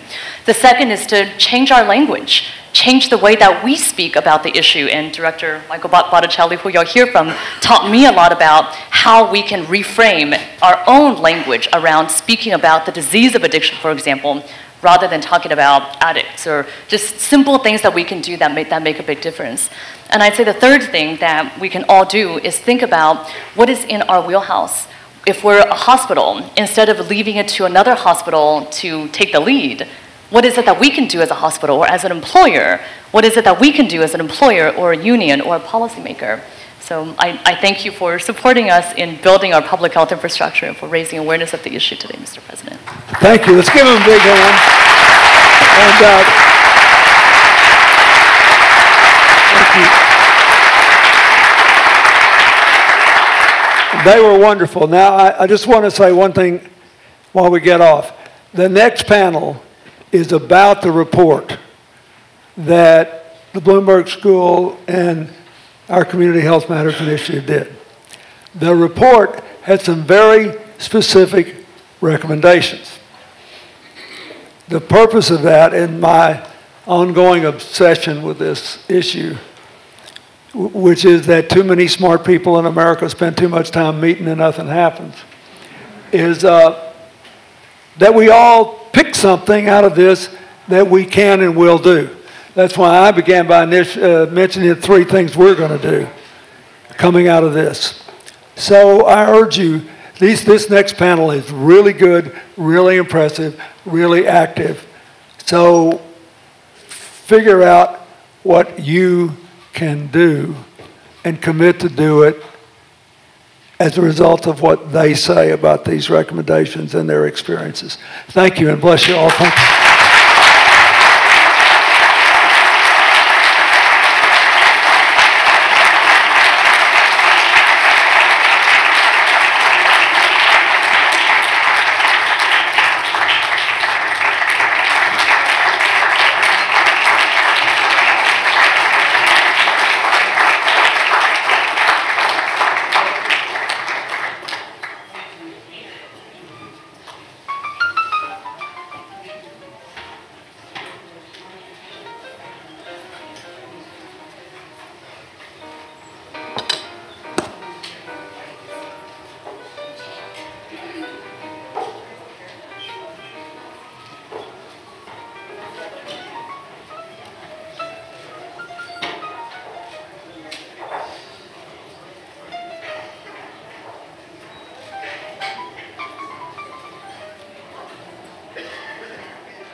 Hello, everybody. We're about to get started with our second panel. I'm trying to be very respectful and not upstage the president. That would not be a good thing. Good morning. My name is Michael Botticelli. I'm here at the Johns Hopkins School of Public Health. The dean gave me a very fancy title, which I'm not going to say. But I also have the privilege of being the director of the White House Office of National Drug Control Policy under President Obama. And really excited to be here today. Actually, our work in Washington, we worked with many of these people on the panel, but very closely with the Clinton Foundation in terms of our response to the opioid epidemic. And as the president indicated, I think we really have and understand this as a multifaceted problem that manifests itself on the national, state, and local level. And we need a multifaceted response. And we have a tremendous group of panelists here today who, in their own way, have been continuing to focus on this issue at various levels. And I think they're going to talk a little bit about the work that they're doing today. So let me introduce them. So to my left and your right is Erica Paulette, who is the Senior Community Minister and Shaping Sanctuary Project Director at Judson Memorial Church in New York City. We also have Chief Synan from Newtown, Ohio, who I've had the privilege of working with for many years now. Next to him is Dr. Carol Forster, Physician Director for Pharmacy and Therapeutic Safety, Mid-Atlantic Permanente Medical Group. And finally, Jim Hood, who is the CEO for Facing Addiction, which I think is an organization that many of you know. So let me start off. I'm going to ask Jim to start here. So Jim, like many parents who've been impacted by this, we heard very personal stories today. So you're one of many parents who's been personally impacted by this, and kind of out of your grief, you changed that into advocacy and action by leadership of a national group called Facing Addiction. So why don't you tell us a little bit about the group, but also to this theme of evidence to impact, kind of where you see where we are now in terms of where we've made progress, but really where do we need to continue to ramp up our efforts here to really implement what the president said, and that we know what works here. So give us your assessment in terms of where we are now and the kinds of efforts that we need to continue to move forward. Sure, thanks, Michael. And thanks to the Clinton Foundation and the Bloomberg School, and some very nice words from President Clinton. We're Facing Addiction is very excited to be working with the Clinton Foundation and trying to make greater progress at slaying this dragon. Yes, I did. I lost my oldest boy, Austin, to this horrific thing 5 years ago last Thursday. And so, you know, we soldier on because this work is so important. And I want to, I think stories are so important, as you heard from the first panel, but I just want to paint a very quick picture and then also kind of paint a landscape. I understand the focus here today is the opioid crisis, as it should be. It's horrific, but it's also the tip of a spear within a larger problem, which is all addiction to alcohol and other drugs. And this is not to divert. We must focus on the opioid thing, but we ultimately have to tackle this whole problem that is just getting worse, and it's getting younger. And you know, there's a staggering figure about how many people die from opioids, but someone dies every 4 minutes. That figure, by the way, is probably understated, but that's for another day. Somebody dies every 4 minutes from addiction in this country, addiction to alcohol and other drugs. That's 350-ish people a day, and we sometimes talk, and it's jarring, but that is a huge jet. It's a huge airplane, and it's also often young adults. You think of young adults, bright-eyed college kids, maybe they're going to Europe to do their international studies. That is a freaking jet falling from the sky every day, and somehow, and we're trying to work on it. This country, I think at this point, everybody is concerned about the addiction crisis. I don't know if they care enough. I don't know if they're brokenhearted enough, and maybe we've got to get from statistics to absolute grief, because you put that figure in perspective, and none of these are value judgments, but the first panel mentioned, the devastation of hurricanes. I mean, what that animal did in Las Vegas is unspeakable. Yet we have 6 Las Vegases in terms of deaths from addiction every day in this country. And somehow we don't rise to the occasion. And we simply have to rise to the occasion. Or, as President Clinton said in an earlier speech, this thing is going to eat us alive. So, our work, Michael, to try to keep it conceptual, is President Clinton also mentioned that in the aggregate, the country's gotten so little done, and also in such a disconnected way. We hope to get a lot more done, and part of that is to connect all these different parts. And I could paint a picture for you, I'll be very brief, but I could paint a picture for you that is both frustrating but hopeful, because if you think of the journey of a young person in this country, from prevention to early intervention to their interaction with regular health care, there are clear identified problems. They're in this report, they're in the Surgeon General's report.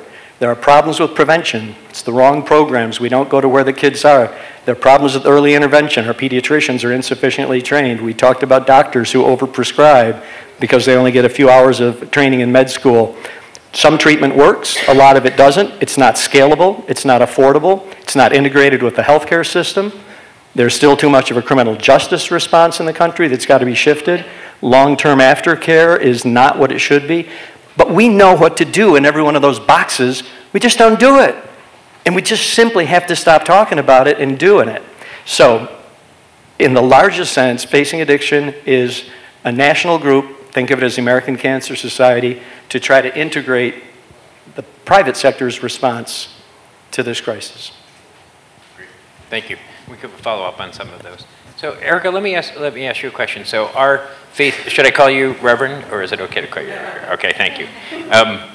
So, our faith institutions have long been engineers of social justice change in the United States, and I think particularly for highly stigmatized people and highly stigmatized diseases. And I can't, you know, when you think about the faith community response to the HIV epidemic, and a lot of us have talked about the parallels of that. But, so talk about what you're doing, and I think I want to go back to what Dr. Wen said in terms of how we think about harm reduction as an approach to this. So we know many people are not ready to seek treatment, but we know we have to keep them alive and keep them healthy. So why don't you talk about your work, kind of the harm reduction approaches that you're taking, but also kind of the call to action to other faith communities in this epidemic. Great, thank you so much. Yes, it's wonderful to be invited into this conversation. Communities of faith have played a really significant role in, you know, we have in essence created a community of lepers by, you know, stigmatizing and shaming folks. And we have, you know, what the church says is as important as what the church doesn't say.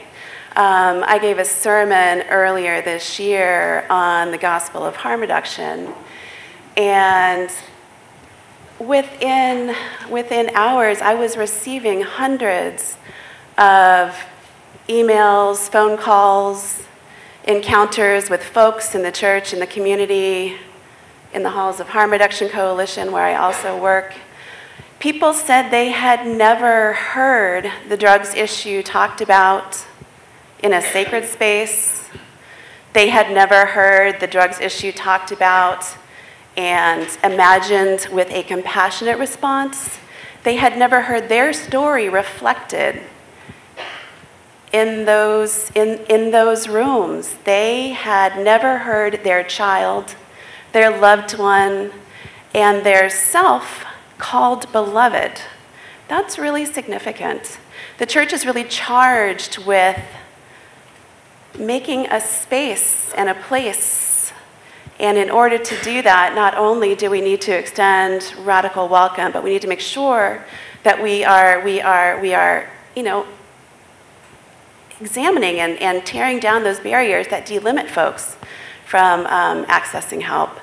I, by virtue of a double belonging, work both at Judson Memorial Church as well as at Harm Reduction Coalition. And by virtue of that double belonging, have had the opportunity to listen into both spaces and to really, you know, identify a deep need that communities of faith especially in communities that are particularly vulnerable to drug-related harm. They are often the points of access. They are often the ones with the most well-developed social networks. And so it's really critical. And so what we have taken on is the Shaping Sanctuary Project, which we are working on mobilizing faith leaders across the country to be able to speak prophetically to the humanity of people who use drugs, to be able to be a resource in their communities and for their congregations, as well as being able to advocate for compassionate drug policy.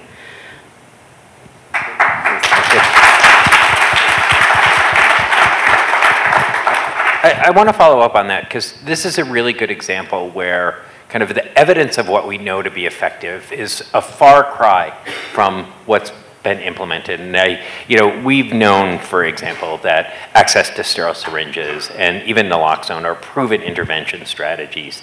What do you see as the significant disconnect between kind of the evidence of what we know and why we, in some respects and in some places in the country, are still debating this? I think there's a multifold answer in there. I think quite honestly, there's an immense amount of wisdom, expertise, experience. People are doing this work. People who use drugs and their loved ones have been saving each other for a really long time now. And it really is, it's connection, collaboration, I think is really the key to addressing this issue. And in doing so, it's going to be connection with folks with lived experience of overdose, drug use, with families, with the first responders, folks who are on the site at these overdose encounters, and that we really need to be, and this includes harm reduction programs, which are constituted largely of folks from these same communities. And, it's the community, people who are the experts are the ones that we really need to be following. We need to be taking our charge from them. Michael, can I follow up on that? Sure. You guys said something very important. Here's one of the things I think that would shift. So in Hamilton County, we have all the right people, all the right organizations. One of the big things we need is funding, but one of the things I think would shift this dramatically is stop treating addiction as a crime. Take it out of the criminal justice system. Take it out of the criminal justice system, put it into the mental medical health system it should be. We can't get past any of this until we get past the part where everyone thinks that every user is a criminal. They're not. Allow us in law enforcement to do the job of cutting down the supply. Allow us to be the link to all these other organizations. And I think we'd see a dramatic shift, but until the public stops seeing this as a crime, we're going to have difficulty. So that's the first thing we need to be doing. So, Chief, let me follow up on that because I think many of us have remarked on the tremendous shift in law enforcement, right? So you're not the first chief where we've heard we can't arrest and incarcerate our way out of the problem, that we have to partner with the public health and community folks. So how has that changed your work at the local level? Who are your new best friends at the local level in terms of the work I didn't know what a health commissioner was. Sorry, Dr. Wen, wherever you are. I had no clue. But one of my best friends is the city and Cincinnati and also the Hamilton County health commissioners. I work with them extensively along with treatment. We actually worked with Cincinnati and Hamilton County health commissioners to push out Narcan to every single police officer in Hamilton County and Cincinnati. Over 1,100 doses. There's been 7,500 uses of Narcan in our area in a year and a half. And we had a great conversation because when you're dealing with cops, like I told the health commissioner, he's like, hey, should we do like needles? I'm like, don't give a needle to a cop. Can we do something simpler? He's like, well, we got this spray. We can do spray. So, so we pushed that out there. So he's one of my closest cohorts along with treatment. And I think law enforcement, to say the bad part of this, we stand over the bodies. We inform the families. So for us, it's real. So we know that we can't solve this ourselves. It's beyond us. So we need the people that can get people into not just treatment, but care. Long-term care so they can reintegrate back into society, so they can get jobs and have their life back. And we talked about investment. We're spending so much money on the front end. Why don't we put it on the back end and get people back in? We get our investment back. Let me talk about, so what are you seeing at the local level in terms of the major deficits that you feel? So you talked about how do we get people into treatment, get them the long-term care they need, give them housing, employment. What's the biggest need that your community faces? I'm just going to say it straight out, it is funding. There is no two ways about this. We call this an emergency, but we don't treat it like an emergency. We have 50 to 70 people overdosing every week in our area on average. 4 to 5 people dying every week. And yet the money's not there. We have all the right people, all the right organizations. It's not like treatment doesn't want to help, that there's not harm reduction. It's not like the community doesn't want to help. We don't have the resources to do it. We don't have the doctors, the peer mentors that can go into the community. We don't have the links. We don't have that. And it needs to come down to money, and we have an opportunity to have that. And I hope that we don't let that go. This is the time and the moment that we can shift addiction. And and the congressman was 100% right, and I've been saying this for a couple of years now, it takes you. All of you need to get a hold of your policymakers and tell them to give us the money, that this is an emergency so we can fix this. It is not a waste of money. It is an investment of money. Great. Thanks, Chief. So Carol, I want to shift a little bit, because we were talking, Dr. Wen, I think, in a very confessional moment, talked about the fact that as a physician got little to no training on opioid prescribing, on substance use issues. And we know, even with well-intended efforts, that was a significant driver. And part of our efforts now is this balanced approach, which I think I really want you to talk about, is we clearly want to make sure that we're diminishing unsafe prescribing practices, but not have the pendulum swing so far in the other direction that we're under-treating pain again. So why don't you talk a little bit about your efforts and your balanced approach here to reduce opioid prescribing, but still ensuring that people get adequate access to pain management strategies? All right, thank you, Michael. First, I just want to say thank you for the invitation to be here among all these distinguished colleagues, and to President Clinton and the Clinton Foundation and the Bloomberg School. Kaiser Permanente is a national health plan, and although we're not the entire country, we have a little tiny section of the country that we try to help. And for those 12 million patients that are part of our health plan, we really do want to make sure they are receiving the safest and the best care that we can possibly afford. And what my role is as a director of pharmacy and therapeutics, is I try to use my expertise and my background in educating our physicians as well as our patients regarding safe opioid prescribing, but also, more importantly, the appropriate management of chronic pain. And that's really where our focus has been. About 6 or 7 years ago, all across our health plan, which is present in 8 states and the District of Columbia, we have implemented guidelines around chronic pain management, as well as safe opioid prescribing. So yes, I've heard the comment that, well, you're taking away opioids from people, they're going to be in pain. No, we're actually augmenting our chronic pain treatments, and we're augmenting the ability to prescribe non-narcotic or non-opioid treatments, and in fact, first-line non-medication treatments. Really, it's not always medicine that will help you with your pain syndrome. We make use of significant alternative medicine treatments. Exercise, weight reduction, simple things can actually help people with back pain, for example. We have pain psychologists who, by the way, I think are way underrated. I love the pain psychologists we have. My daughter is a clinical psychologist in training right now. I think they're wonderful. But we have to understand that pain is not just going to be fixed by a pill. It's going to be a combination of factors. So a lot of our education has been really around chronic pain treatment, as well as safe opioid prescribing. We have standard guidelines for treatment for opioids. Certainly, we've given our physicians many, many tools to try to do the right thing. Decision support in our electronic medical records doesn't only include how to prescribe appropriate doses for shortest duration, but also has all the other specialists, referral options, other treatments that can be used for a particular pain syndrome. So even at the point of care, you're reminded exactly of all the other things that you could do for that patient if you didn't already do it already. We've also augmented the specialists and the services that we want to have to help patients with chronic pain. over the last 6 or 7 years, that's been significant. The resources that we've internalized, so that all those services are under one roof in our medical centers, so people don't have to have that barrier to access. It's difficult to get outside to go somewhere if you don't have a car, for example. But if you're at the medical center and it's all in one place, you can get there. Yeah. So we've had a lot of internalization as well. Let me ask you a question. The previous panel talked about the role of insurance companies.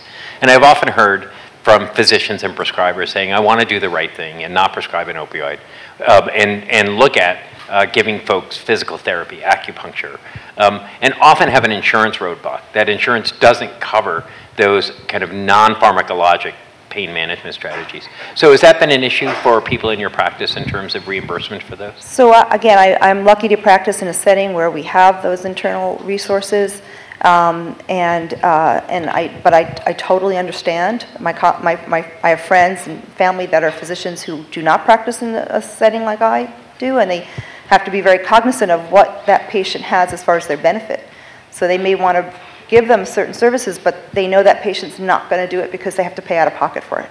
And that's one of those flaws in our healthcare system. We really need to expand the services for everyone in all lines of business for all of our healthcare plans. Thank you. One of the things that many of you mentioned and the previous panel did too is, and I think with kind of many diseases and many people, the role of personal stories and personal narrative has dramatically changed the way that we see people. It's not a disease about us and them, but it's all of us. So maybe for anybody, Jim, Chief, Erica, what do you see as the role of people with lived experience in this? Either people who are still using, people in recovery, kind of parents who've been affected by this. Kind of, how do we use those stories to kind of change public opinion and public policy? I'm happy to take a brief shot, Michael. We talk about this within Facing Addiction, and I'm being a little euphemistic, but we talk about this as an illness that no one's ever going to get, no one ever has it, and then no one ever had it, except for about 40% of all households in America. And clearly the statistics don't put us over the edge. Stories will. Stories will. It's stunning. I got here late last night. I went to a little restaurant near the hotel, and it was empty, and the server asked me why I was here. I told him, and within minutes he told me, 30-year-old guy, lost 10 years of his life, nearly died 6 times, but he's on a great course. This morning I needed somebody at the hotel to help me print stuff out, and a sweet little woman who just looked exhausted saw that, and she said, are you going to go to this thing? I said, yeah. And she said, I haven't seen my boy in 10 years. He's been addicted to heroin, and don't know if I'll ever see him again. I mean, this thing's all around us. Everybody knows somebody, and if they're honest, they're probably related to somebody. We still don't talk about it enough. We don't admit it enough, but we're going to get to a point where it's going to be more than half of the country. So it would be better if, as President Clinton said, if we just kind of got over it and got to work. So let me talk about this, though. Congressman Cummings talked about the kind of untapped potential for people in recovery and people who've been affected by this. And maybe Jim and others could talk about the role of people in recovery can play in terms of either changing people's opinions or as it relates to advocacy. And I'll open that up. Well, I was going to say one of the things we're trying to do in Cincinnati, Hamilton County is use peer mentors. We're trying to, many in the treatment world are training people who have been there, who have done it. It's one thing for me as a cop to say I care. It's one thing for me to say I'll get you help. But it's another thing for someone who's been there and has experienced it. I would think that one of the long-term goals would be great is we have crisis intervention teams that go out for the mentally ill. It'd be amazing to have peer mentors that would be like a crisis intervention team that could go out to the street. An officer could call up, they could come out, and hopefully walk them through that process. It's one thing for me to say I can get you help. It's another thing for someone to say, I've been there, I've done it, look where I'm at, let's go. So that would be great if we could go that way. That's one of the action steps we could be taking. We're looking at in our area and hopefully keep our fingers crossed it's something we can work out. I just want to mention I use stories often when I teach physicians, specifically post-op care with surgeons. There's a few of us have stories where we may have seen a patient who's an adolescent or a young adult who had an athletic injury in a sport in college or high school. And as a result of that, they were put on opioids for a while, maybe longer than they should have. And maybe they held on to those after they were done and kept them in their drawer. And then when there was a party, and a few weeks later or a month later, and their friend said, "Hey, you got some oxys? Let's go. I see that in your drawer. Let's go get." And then that leads to someone having an overdose, and that's how it starts. So prescribing too much, more than a patient needs, especially young adults, college age, it's 61%, I think, of the reports is wasted, kept in a drawer, basically, and that leads to trouble. So I use those kind of stories a lot. Erica? Yeah, I was really pleased to see in the report the kind of inclusion of first responders in necessary groups to engage around this crisis. And I guess I would also say, as we're talking about stories and we're talking about inclusion and we're talking about kind of where we draw wisdom and ways in to communities most impacted by this, is that it is necessarily led by folks who have had this experience. I mean, the evidence that we're talking about is being borne out in their experience, in their work with one another.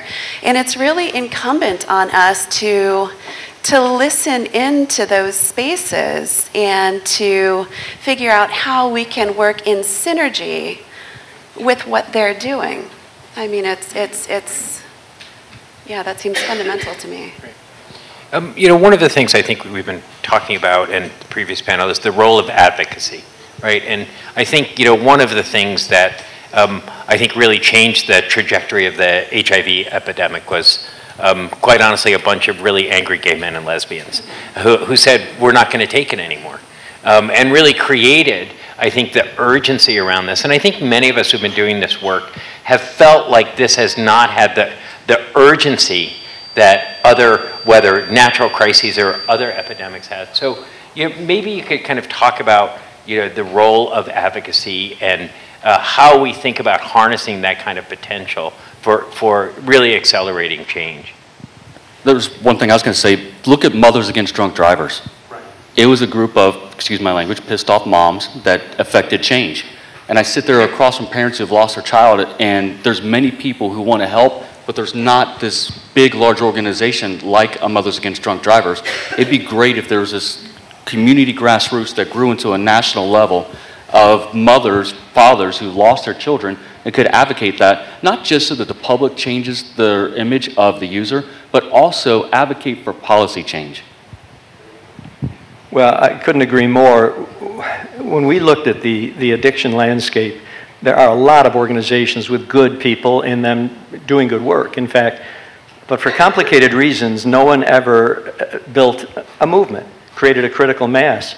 And frankly, all these things we're talking about as we look to government, and by the way, though, we shouldn't really rely on government to solve this problem, because government doesn't solve any of these problems. It can help. It can help. But in any case, nobody's ever built a movement in this space, and without advocacy and some anger and people putting pressure on their elected politicians, none of this stuff is going to happen. And Greg Williams and others on our team who are vastly smarter than me saw that. And so far, in 2 short years, we've stitched together something like 700 organizations. Some are kind of mom and pop, some are relatively big. They in turn represent like 35 million Americans. And we're learning, and they're helping us understand how we can turn that switch, how we can get them to write letters, how we can get them to get angry with a short fuse. And it's going to take a much bigger group, and we're going to have to become even more cohesive. But that's going to be the answer. We've got to get a large group of people saying, it's time for this stuff. Erica, do you want to? Yeah, I mean, there is a movement, and I look at the work that my colleagues in harm reduction are doing and have been doing. They've been doing the work that many of us have resisted doing until it got closer for us. I mean, and I think in that way, the frame that really lends itself to this issue is that this is yes, of course, it's a public health issue. It's also a social justice issue. Very, particular. I mean, there are circumstances that make particular people more vulnerable to drug-related harm. And in this way, it's an incredibly intersectional issue, and I think that we are going to gain an immense amount of strength by being able to find our ways into alliance with other movements. I mean, this is very much a racial justice issue. This is very much an issue for folks who have, experienced trauma and gender-based violence. This is very, very much an issue about poverty. And, and we cannot divide the public health response from the social justice response. And so addressing all these intersecting oppressions is going to be really, really critical to ensuring that we can that we're ready for the next time another crisis happens. I mean, until these core circumstances and such are addressed, we're not going to make a move on this. Carol? I just want to say I think physicians were called to this movement, even if they were living in a cave. They figured it out about 6 or 7 years ago when the data for increasing opioid dispenses in this country was directly correlated with increasing deaths from opioids. And then statistics such as 99% of the world's hydrocodone is in our country, where we have 5% of the population of the world. So things like that made physicians engaged and listen. But honestly, the government has helped us, has assisted us by passing mandatory continuing education credit that is necessary in some states, many states. Also mandating, we mandated before they did, but mandating prescription monitoring program access, mandating a few other things like even prior authorization. Believe me, I hate having to fill out a form, but and so does everyone. Pretty much everyone does. That's a universal thing, I think. But when some states mandated prior authorization for certain doses and certain quantities of opioids, that did a lot to engage physicians that may or may not have been aware that they were doing something wrong before. So I think over the last several years, there's been a definite call to action, and physicians are definitely engaged at this point. And I wanted to add something, because we were talking before about anger. And I told him a story. I gave a talk last week, and I said 50 to 70 overdoses, 4 to 5 people dying every week, and there was not a single gasp. But the other thing I need to say also is we need to figure out who we need to be angry at. Because right now, we are angry at the wrong person. We're angry at the user because they overdose multiple times. But we're not angry at the dealer that I've arrested 7, 8, 9 times that gets out and puts car fentanyl back on the street. We're not angry at a pharmaceutical company that lied to doctors, that lied to a society. Good. We got 2 angry people. We need you to be angry at them. Our anger is displaced in the wrong place, and if we put it where it should be, we could start fixing this. But we're angry at the wrong person. It's not the user. They have a disease. Their brain is infected by the substance. We should be angry at the people who did it for greed. I love it when our law enforcement officers talk like public health officials. I think we've come a long way. I'm hanging around you too much.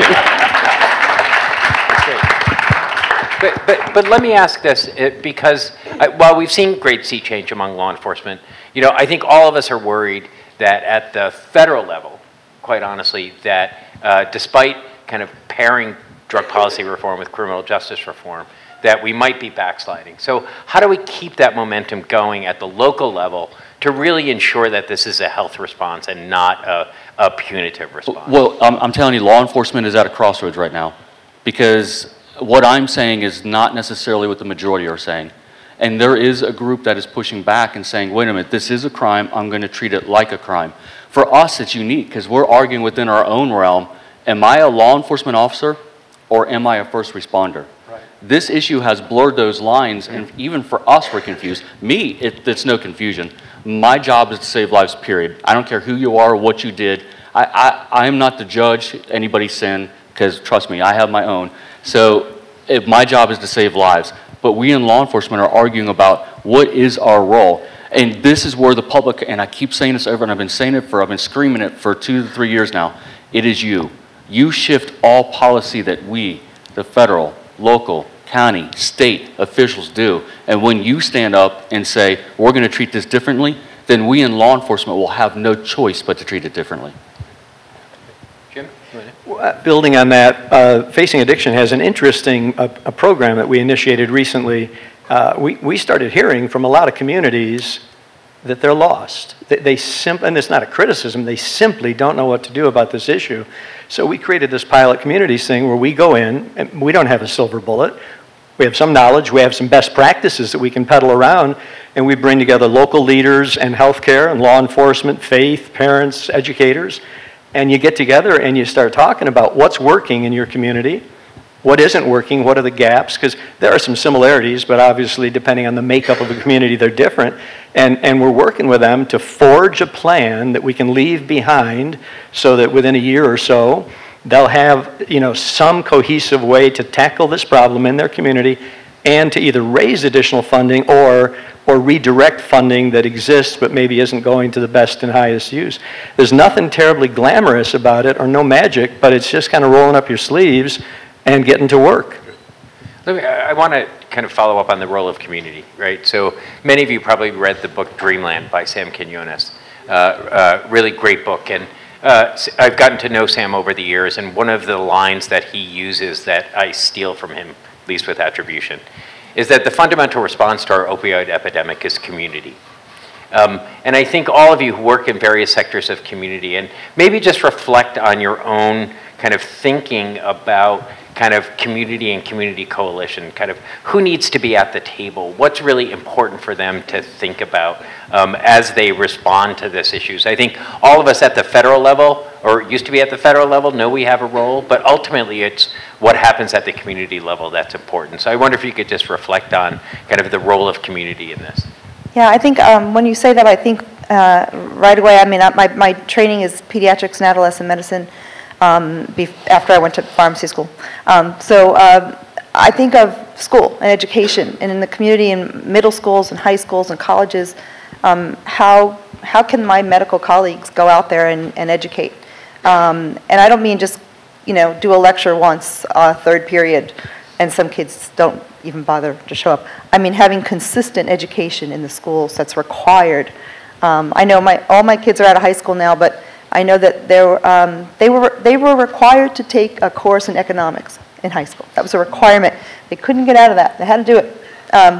Some of them thought it was, you know, easy course. Some of them struggled with it, but they had to. But nobody was required to take a course on addiction or the substance use problem that we have in this country. And yet it affects every single child one way or another. They know someone or their family member. So getting into the community and educating and being there often, having standard courses, I think physicians and pharmacists as well are a great asset in this community, and they could be out there teaching. It's a comprehensive community response, and when we started the coalition, the vision of the coalition came true about a month ago. We knew that it wasn't just going to be the 4 pillars of harm reduction, prevention, treatment, and first responders. It had to be every part of the community. It's a complex issue that needs a complex answer. So last month, I sat in this room, and for the first time in 2.5 years, we had almost every aspect of our community represented, from grassroots to religious groups, universities, doctors, hospitals, elected officials, police officers, health departments. I looked in this room, I was getting emotional. I was like, wow, this is our vision. And it came true 2.5 years later. And when we talk about having the right people, the right organizations, it is everybody. And I will caution on this because I get this a lot, because everyone says you need to tear down these silos. I disagree. We should stay in those silos because those people are the experts in those silos. What we should be doing is we should have a door to each one of those silos that lets everybody in and lets everybody out, that connects everybody. Those silos are extremely important. I'm not the expert on health. I'm not the expert on treatment. I'm not the doctor. I need them to sit there and share the information, and I need to share it back. If we have that comprehensive community response, then we can make a dent in this. Erica? Yeah, I go back to kind of what I understand my charge as a minister to be, and that is in holding space and making space for folks. And as such, I think it is. It's again, I say it's incumbent on, you know, I speak specifically about faith communities to be able to breach the silence around this and, you know, make the statement prophetically that these are not this is not an individual issue. This is a community issue. It's being felt, across all divides, and it does not occur in isolation. I think back to a dinner I had with some good friends who were here today, and we had the opportunity to, I think I had attempted to take a couple days off for a little soul care for myself, and found myself describing some of the struggles with work. And by virtue of hearing into our conversation, the one half of the couple sitting at the table next to us interjected herself into our conversation, and came to find out that they had lost their son about 5 years prior, had never spoken about it, did not know that there were people who were working to ensure that nobody else's child was going to die from an overdose, that there were people who cared about their child, who cared about them. And so by virtue of having these conversations, having these public conversations, being able to challenge, for us, there's some really well-entrenched theologies that are horribly problematic. And, so it's I don't know,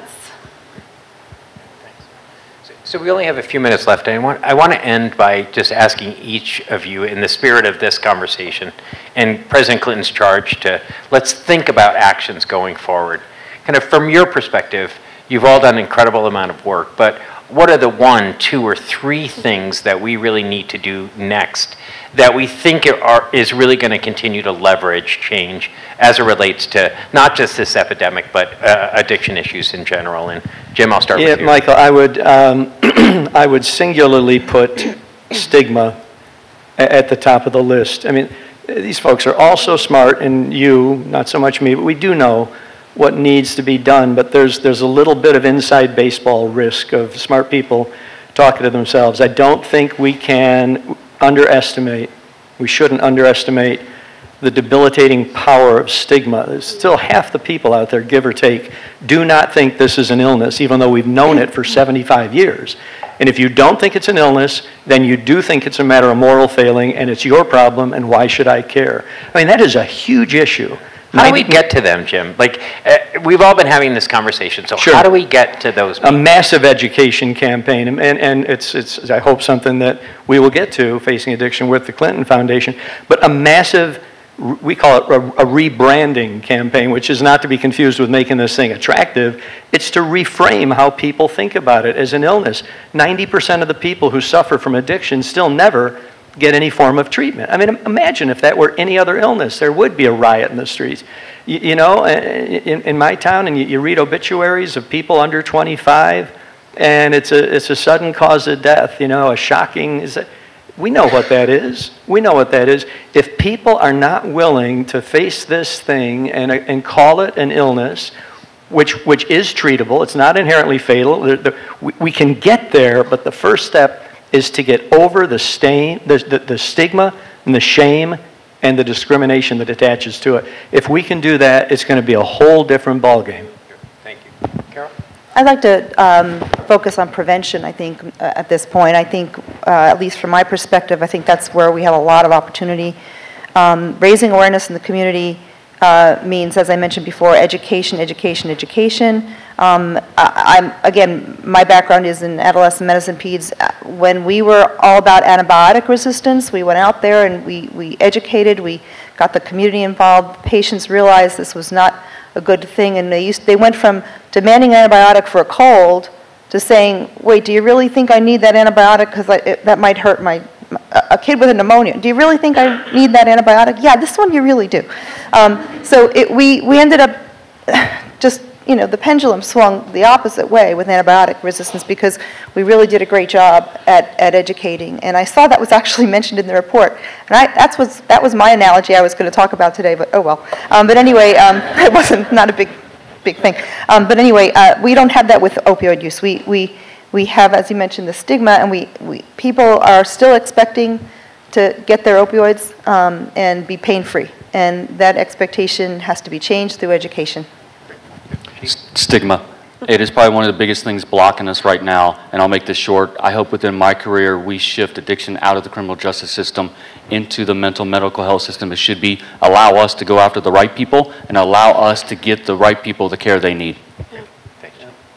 I'm going to say stigma as well. I think it really is the core of this crisis, that as long as people who are created in the image of the most divine are redacted and fractured to pathologies and behaviors, it will not matter what strategy we employ.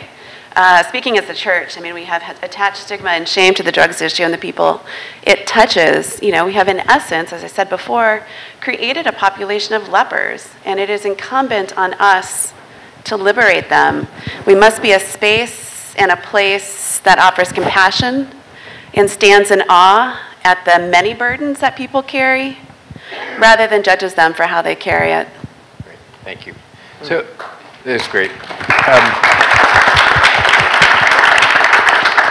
So in that spirit of stigma, I'm actually sitting here feeling a little bit disingenuous that I haven't talked about the fact that I'm a person in long-term recovery. And I'm one of 22 million people, and you know, I think those of us in recovery, I've often said, to the extent that we can, I do think that we have a personal responsibility to be very open and public about who we are, because that does change public opinion, and it does change people's minds. So I really want to thank our incredible panel today for the work that they're doing and for the work that I know they will continue to do. So thank you, everybody. Thank you.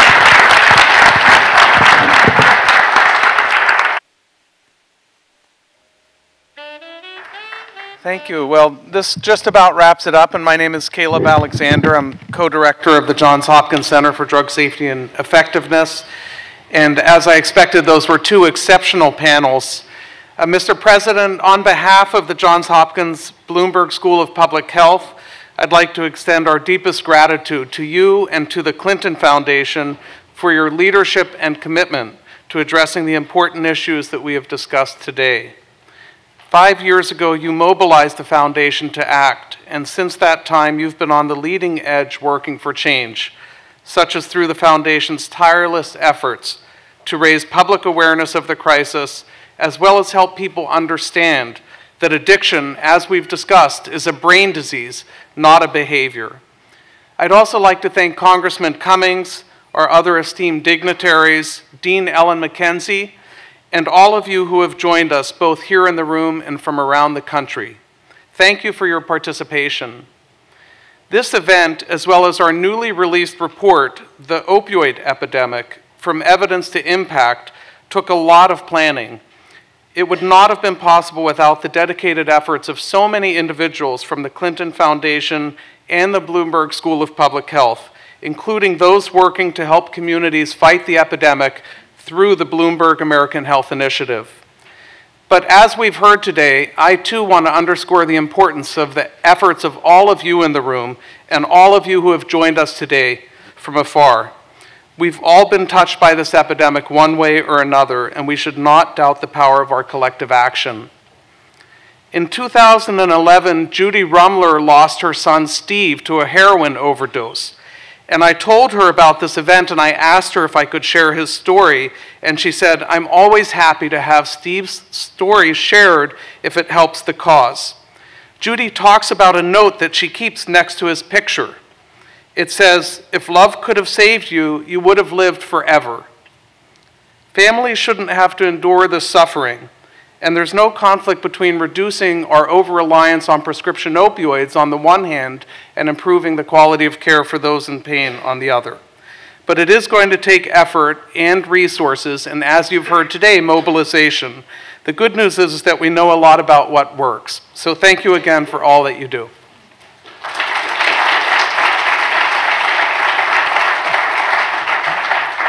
Hello, I'm delighted to wrap up today's event. My name is Andrea Gielen. I direct the Center for Injury Research and Policy. And on behalf of both of our centers, I'd like to add our thank yous to the distinguished panels of speakers who have both challenged and inspired us today. And to President Clinton, we want to sincerely thank you for all that you've done to address today's opioid epidemic and, of course, for being here with us today. Your leadership and the work of the Clinton Foundation, with its power to bring a diverse range of partners to the table, is responsible for putting life-saving tools in the hands of first responders, school officials, and health professionals from across the country. Today is the culmination of a long journey that, as you heard, began with the first town hall in this very room 3 years ago. And we're very proud to have been working in concert with the Clinton Foundation then and now as we continue in our determination to win this fight.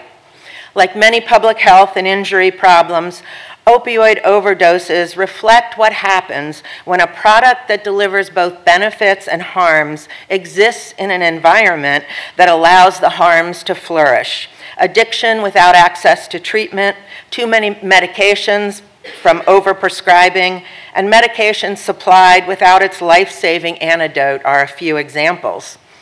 Joined by the Clinton Foundation and a group of distinguished experts from around the country, we focused on finding the evidence to solve these problems. And our report, The Opioid Epidemic, From Evidence to Impact, was released today, and to provide that evidence, along with specific recommendations for actions. The challenge we're addressing is how can we act collectively to turn around the alarming trends in opioid deaths so that the public is protected on the one hand and the benefits of proper pain control are delivered safely.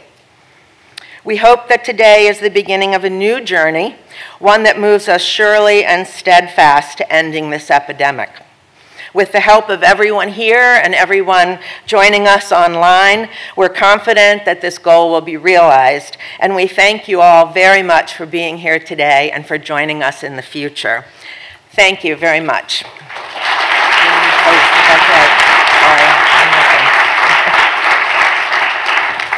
For those of you in the room, I'd like to invite you to the reception, which will be on the first floor in the atrium.